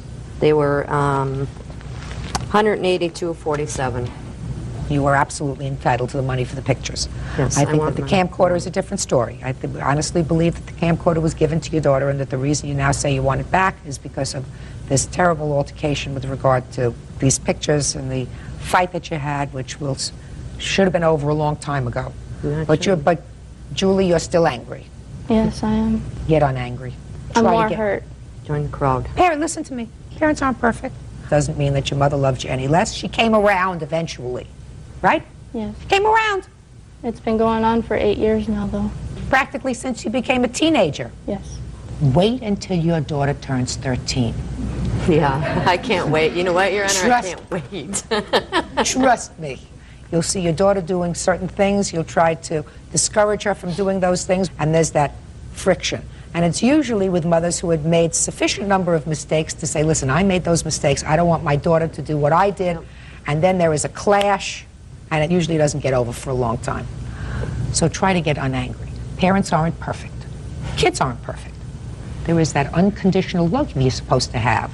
And equally as important, you don't deprive your daughter of a grandparent. Children, little children, like that community of affection. His family is big enough. Do you know what the divorce rate is in this country? Very high. 50%. Do you know what that percentage goes to with people who are living together without benefit of marriage, who can't make up their minds? Probably 90%. So there is a 90% chance that you and this young man will not be together in 10 years. She'll always be your mother. And after the two of you have gone your own separate ways, hopefully amicably, because there's a 90% chance that that's going to happen, maybe your daughter will see her paternal family. Maybe. Because usually when two people separate, there's usually lots of hostility. there's lack of child support, there's lack of all those other things. So usually it's not so amicable. But she'll always be your mother. So what you're saying now is very youthful. You know, he's got a big enough family. I've heard that before. You only have one mother. And she's not perfect. I guarantee you she's not perfect. But you got to get the mad off. It eats you up inside. Try at least. Anyway, pay for the pictures, $182.47. Maybe you can go out for a cup of coffee. That's it. Parties are excused. You can step out. She's not going to see her granddaughter, and we're not going to have a relationship anymore. I think it turned out good. At least I got the money back for the pictures. As far as not seeing my granddaughter, I will. And now the next case. All parties on Bryant versus Williford. Step forward, please. 41-year-old homemaker Loretta Bryant is suing 40-year-old surgical technician Lori Williford. Loretta claims Lori's son, 17-year-old Matthew, assaulted her daughter with an ashtray. Miss Bryant, you and the defendant at one point shared a home together. No, ma'am. It was my daughter, Rhiannon. Do you know anything about I'm suing this? in behalf of my daughter because she's a minor child. Okay, why don't you have a seat, please? Step up. You shared a home with the defendant. Yes, ma'am, I did. Him and his girlfriend, Melissa. Are you the mother, too? I'm the mother, too. Would you sit down? Stand up here. According to your complaint, an incident occurred where the defendant assaulted you with an object. An ashtray. Go ahead. They had stayed out all night, him and his friend. Melissa was very worried. They came in. Matt proceeded to tell her that he did not love her. He did not want to be with her, and he wanted to move out. After we had spent all this money in getting a house, his friend was being very rude to me. He was calling me names, and I kicked him out of my house. How did you do that? I struck him in the head a few times. With what? And the phone. He had the phone in his hands. So you struck his friend? Yeah, his friend. I made him leave. I went back to my room. I heard one loud sound, and that was when ashtray hit my door. It made a hole in my door about this big around. I opened the door, and the other ashtray hit me. Where did the ashtray hit you? It hit me on my arm, right here. My arm immediately swelled up. The police came. They said seek medical attention. We did not press charges because that night Matt had said he was sorry and that he was going to pay my hospital bill. How much was your hospital bill? It was $225. Was that an emergency room visit? Yes, it was not the hospital. It was a place called EmergiCare. And it's just like a little facility where you go and reach medical attention right then and there. Okay. What other bills did you have as a result of your injured arm? I was out of work. For how long? 2 days. What was your wage each day? What did you take home each day? I would say anywhere from $32 to $36 for both days together. For both days? Mm-hmm. Let's hear it. All right. I left the night before because of drug use has been going on. And I come back and it was about 9 o'clock in the morning, me and my friend Jonathan. Her and Jonathan started saying something to each other, and he said some vulgar stuff to her, and she hit him in the head with the phone. And I told her to get out my face. She went in the bedroom, and I was very frustrated. So she got out of your face? Yeah, right. As you had requested? Yes, ma'am. Pick it up from there. All right. I picked up an ashtray and threw it towards the door. What'd you do that for? I was mad. Okay, And so you hit the door. I hit the door and I picked up another one and threw it the same direction. The door was closed, and then she opened the door and the ashtray hit her. I freaked out because I wasn't trying to hurt nobody. And I took off out the door because I didn't know what to do. So then you admit that you threw an ashtray. Yes, ma'am. The ashtray hit her in her arm. Yes, ma'am. You got scared and you left. Yes, ma'am. Why didn't you pay the medical bill? I did not have that kind of money at the time. You want to say something? Yes. Go ahead. I talked with Miss Bryant. She called me a few weeks after this happened, and I told her, I said, you know, I do not have that kind of money. I'll be willing to work with you, but I don't have that kind of money. And she was just very ugly, cussing me out, and I said, whatever you got to do with this, go ahead and do, because she was very vulgar to talk with. No, ma'am, that's not how it happened. He agreed to pay her bill. 2 days later, he's like, I'm not paying it, do whatever it is you got to do. I called her on the phone, And yes, we did have some words, but she was just as heated as I was because we were both frustrated at the situation. I did not cuss her out. That's a barefaced lie. Judge Judy continues in a moment. Why didn't you pay this bill? I didn't feel responsible to have to pay it. Why? It wouldn't ever have occurred if she wouldn't have started it. Can I see those ashtrays, please? Bird, thank you. Sure.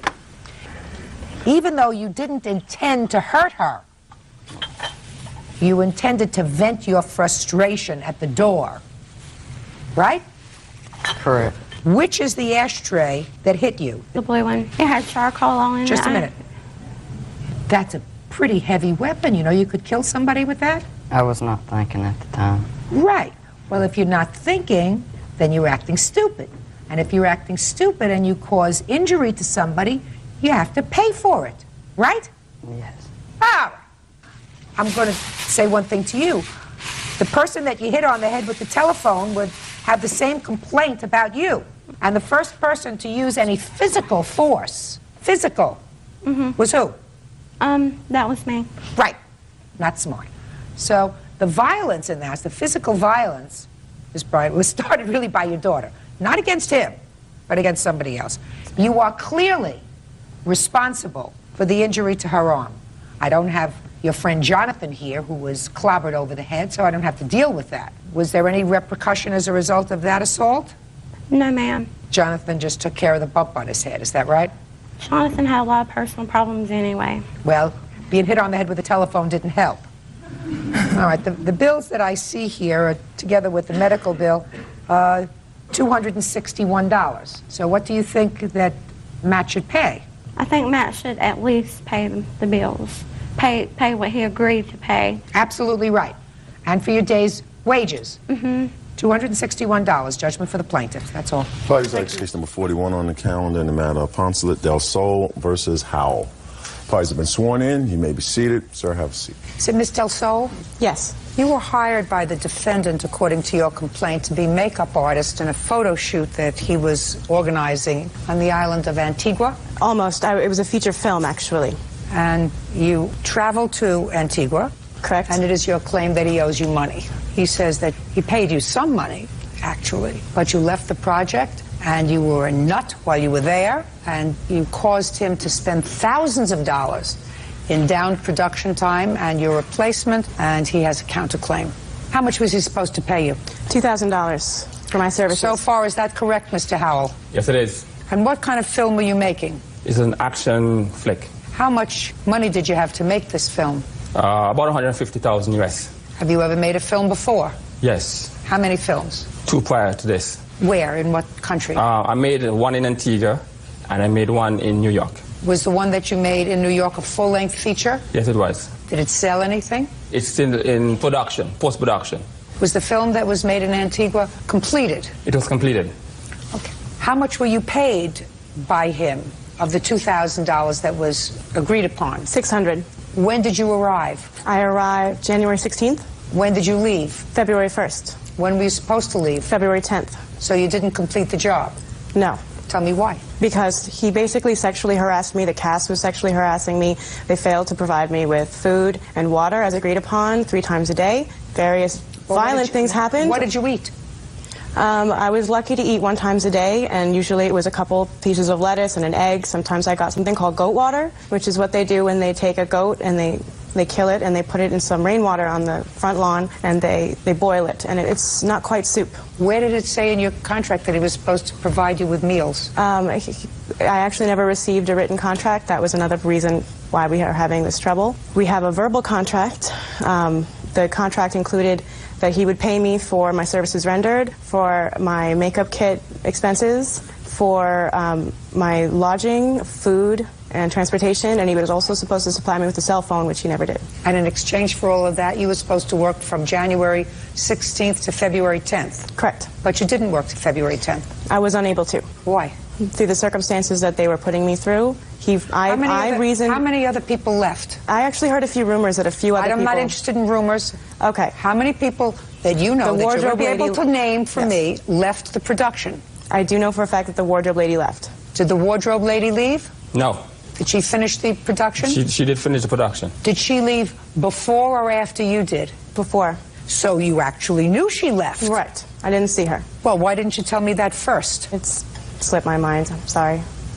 What happened, Mr. Howell? Why did she leave? Well, Melissa had to leave for a number of reasons. The main reason was because Melissa was incapable of doing her work. She was smoking and drinking. Her actions became so bizarre, it was hilarious at times, dangerous at times. And I had to replace her on more than one occasion with makeup artists because she just could not function. When you say she was drinking, you mean she was intoxicated? Well, she was drinking and her behavior would lead me to believe she was intoxicated. But Give me an example. On Saturday the 24th of January, I got on set and I was like, yo, you need to go talk to Melissa. I'm like, what's going on? And they say, I don't know what's up. So I went over to her and she was like, why? Why? And I got it. Yes, Your Honor. And it was behavior like that. I was like, Melissa, what's going on? And then she was like, oh, Doc. Then she started complaining about a lot of things that was happening. And then what was she complaining about, Mr. Okay, one of the things she was complaining about is that there was a person who was on the set. He wasn't part of the production team. And Melissa and him had become acquaintance. And she was stating that he was actually trying to have sex with her. Who was this person, if he wasn't part of the production team? What happened was we needed some guns, and he had brought, he flew in from New York to bring down some guns for us. His name was Robert. He flew down to bring guns? Yes. What kind of guns? Prop guns. Prop guns? Yes. So he actually flew down at your request to add things to your production? To the production, right. All right, so he was there at your request, and she was complaining that he was making sexual advances towards her? Yeah, that was a Saturday night, yes. That was on the 24th? 24th, Saturday the 24th. So what did you do? What did you say to her? I told Melissa that I would address the issue after we finish the set. But let's go, let's get you calmed down, and I will talk to him after I got taken care of her and her anxiety. So what did you do? So I told her I'm going to do 3 things to make sure that she feels more comfortable on set. Issue number 1. There'll be no male around her, talking to her, unless they were sitting in her makeup chair, because she was complaining that there were other people frequenting her set. Number 2, I told her there'll be no more smoking on set. You mean smoking cigarettes or smoking weed? Smoking weed? Oh. And Yana, if I must add, she was smoking the good weed. It was a strong Antigua weed. And she was? Yes. Was smoking the good Antigua ganja. She was smoking marijuana. Marijuana. Is that right? No, it's not. Yeah, sure it's a complete lie. Just a second. He's absolutely telling me the truth. No, he's not. Yeah, he is. No, Go ahead. He's not. The third thing was I was going to try and adjust the source of her weed. The source? Yes. So you were saying that if Robert's sexually harassing you, I want you to stop smoking weed, and I'm going to get rid of your supplier. Yes. Sounds like an interesting production, Mr. Howell. No, Your Honor, there was more than just the sexual harassment. There was a lot going on, and I was trying to address the issues. The sexual harassment was just one part of the issue. Okay. Did you ever complain to him about sexual harassment by anybody other than Robert? Yes, I did. Who? There were a few people who were grips. And what were they doing? They set up light stands. They handled the lighting. No, I don't mean what were they doing as grips. I mean, what were they doing to you? Well, I would go by them and they would touch me and they would tell me about how later that night they would like to do various things to me. And what did you say to them? I said that was very inappropriate and I would like them to not talk to me in that way anymore. Your Honor, that's untrue. The only one she complained to you about was Robert? Was Robert. I believe him. I believe him. Real cases, real people. Judge Judy.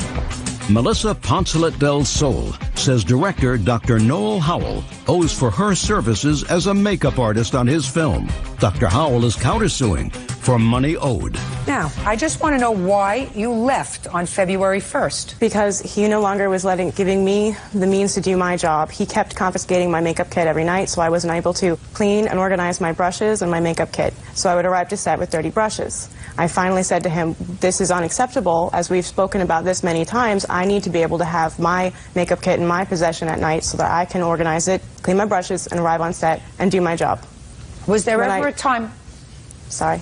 Was there ever a time that you did not show up on the set on time, ready to proceed? No. Yes, Your Honor, there were times. First of all, I've never, ever touched her makeup kit. Never confiscated anything to do with her makeup kit. And why would I want a dirty makeup on my set? I would never do such a thing, Your Honor.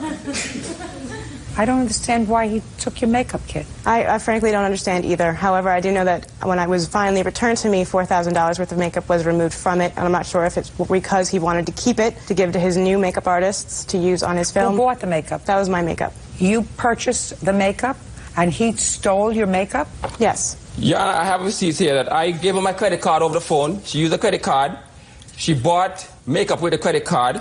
Then she called me and she told me I owed her $700-something for the makeup. I went and I gave her cash. However, later I found out that that $700 include $500-something that was actually purchased on my credit card. So not only did I give her the $780 cash for everything, she also used a credit card. So she only spent maybe $200-something of her own money. So Melissa is a con artist. She's very good at this thing. And I guess from the onset, that's what she was doing. I actually have the receipt for that $765.30, and it was actually my father's Visa card, not his. And Your Honor, I have the receipt that she submitted to me, and this is what she gave me. This is the receipt she gave me. Just a minute. And on this is what she told me she spent. And if my memory serves me correctly, it said MasterCard. And she gave me this.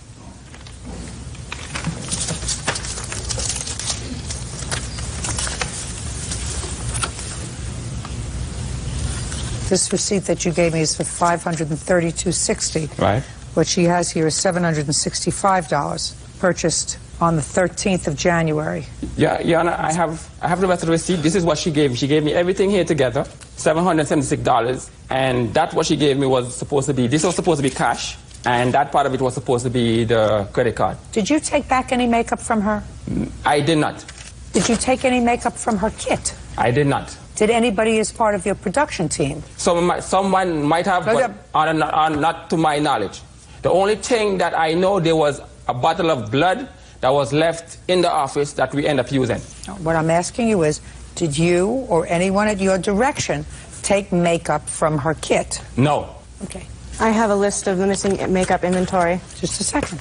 Did you see him take any makeup from your kit? I did see him remove several items of my makeup from my hotel room when he burst in through the door and threatened to hit me in the face. Yeah, no, just a second. Ms. Delso, what items do you tell me now that you saw him take out of your makeup kit? 4 gallons of blood. Other than that? I didn't see it with my own eyes. You're on a 4 gallons of blood cannot hold in the makeup kit. Hey, just a second. I'm sorry. You didn't see him take anything all I know else? is that when I walked off set, because I had dehydration and sunstroke, because no one would let me sit in their car at the shelter or give me any water on set. There we go again. Be quiet. My makeup kit was left on set, and it was unlocked. I have no idea who took it. Okay, let me hear you counterclaim, sir. 30 seconds or less.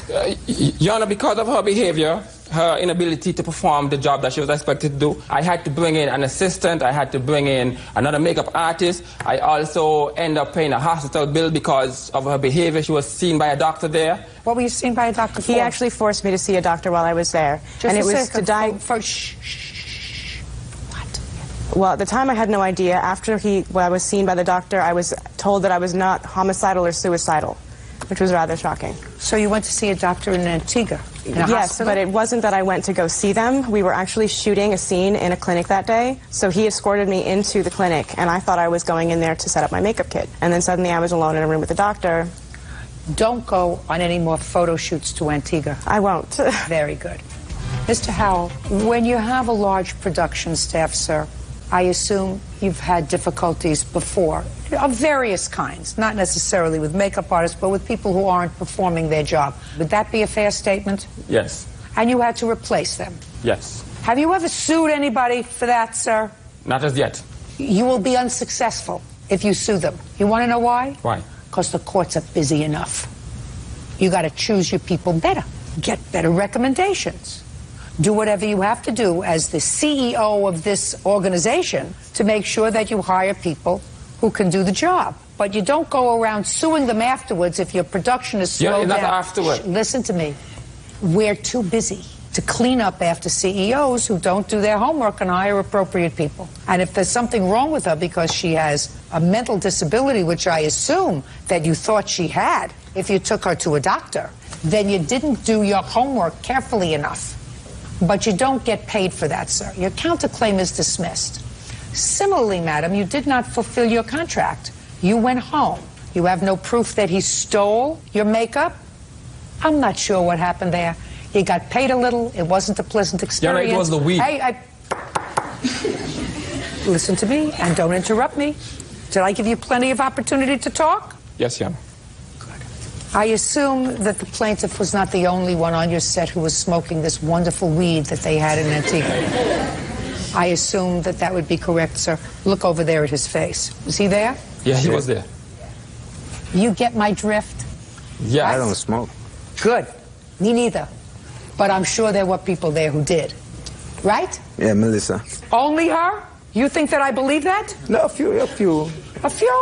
But not, and that don't have anything to do with the set. Right, very good. Okay.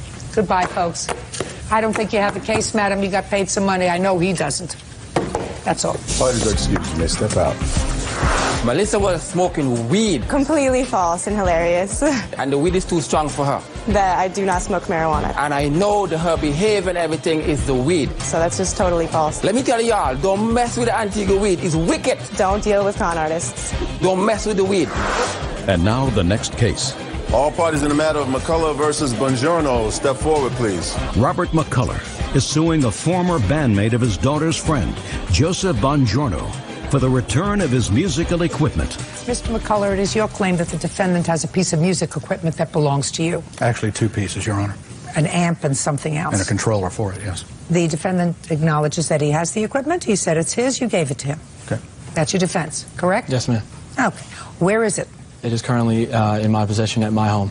How long do you know the plaintiff? Mr. McCullough, I met back in November of 2008. How did you meet him? I met him through Matthew Clooney, the plaintiff's witness. I'd been in the band with them since early, probably November of 2007. So you met him through your bandmate? Yes. Now, tell me the circumstances of how this perfect stranger to you, someone with whom you had no relationship with, no business dealings with, correct? Mm-hmm. Gave you what he says, valuable pieces of equipment worth in excess of $1,000. I went to his house with Matt Clooney, and he said Matt had previously called me saying that Mr. McCullough had an amplification system for me to use, and I went to use an amp system for you to use. It was given to me, yes. No, you first said he had an amp system for you to use. Mm-hmm. Those are the words that you just said. Is that right, sir? No, ma'am. No, of course it's right. You want me to play it back for you? No, what you said was, Matt called you and said that Mr. McCullough had amp equipment for you to use. Then you quickly changed the word use for you to have. But the first word you used was use, right? Yes, ma'am. So what did you do? I took the equipment from Mr. McCullough. What was the agreement? What did he say to you, and what did you say to him? Well, when it was given to me or handed over to me, there was no agreement saying that I had to return the equipment. Tell me what he said to you. What he said to me was, you can have this equipment and use it, tell me what you think about it, and that was what was said. Did you use it? Yes. Did you tell him what you thought about it? No, I did not. Then you have to give it back. He gave it to you to use, and he said to you, I want you to use this and tell me what you think about it. There's your contract, if I believe you. You never told him what you thought about the equipment. No, I did not. You got to give it back. Now. The fact that you're angry because you're no longer in the band doesn't mean you don't return the equipment. Do you understand, sir? Yes, ma'am. Perfect. Within 5 days, sir, you get your equipment back. Your Honor, just one quick thing I'd like to interject, if you don't mind. Sure. What would be the recourse if he, in fact, does not have the two pieces of equipment? Do you have the two pieces of equipment? Yes, ma'am. He has them. Okay. And they're to be returned to him in good condition. Otherwise, he can bring you back here. Do you understand? You don't want to be back here because you've already embarrassed yourself. Got it? Yes, ma'am. Perfect. That's all. Thank you. Parties are excused. You may step out.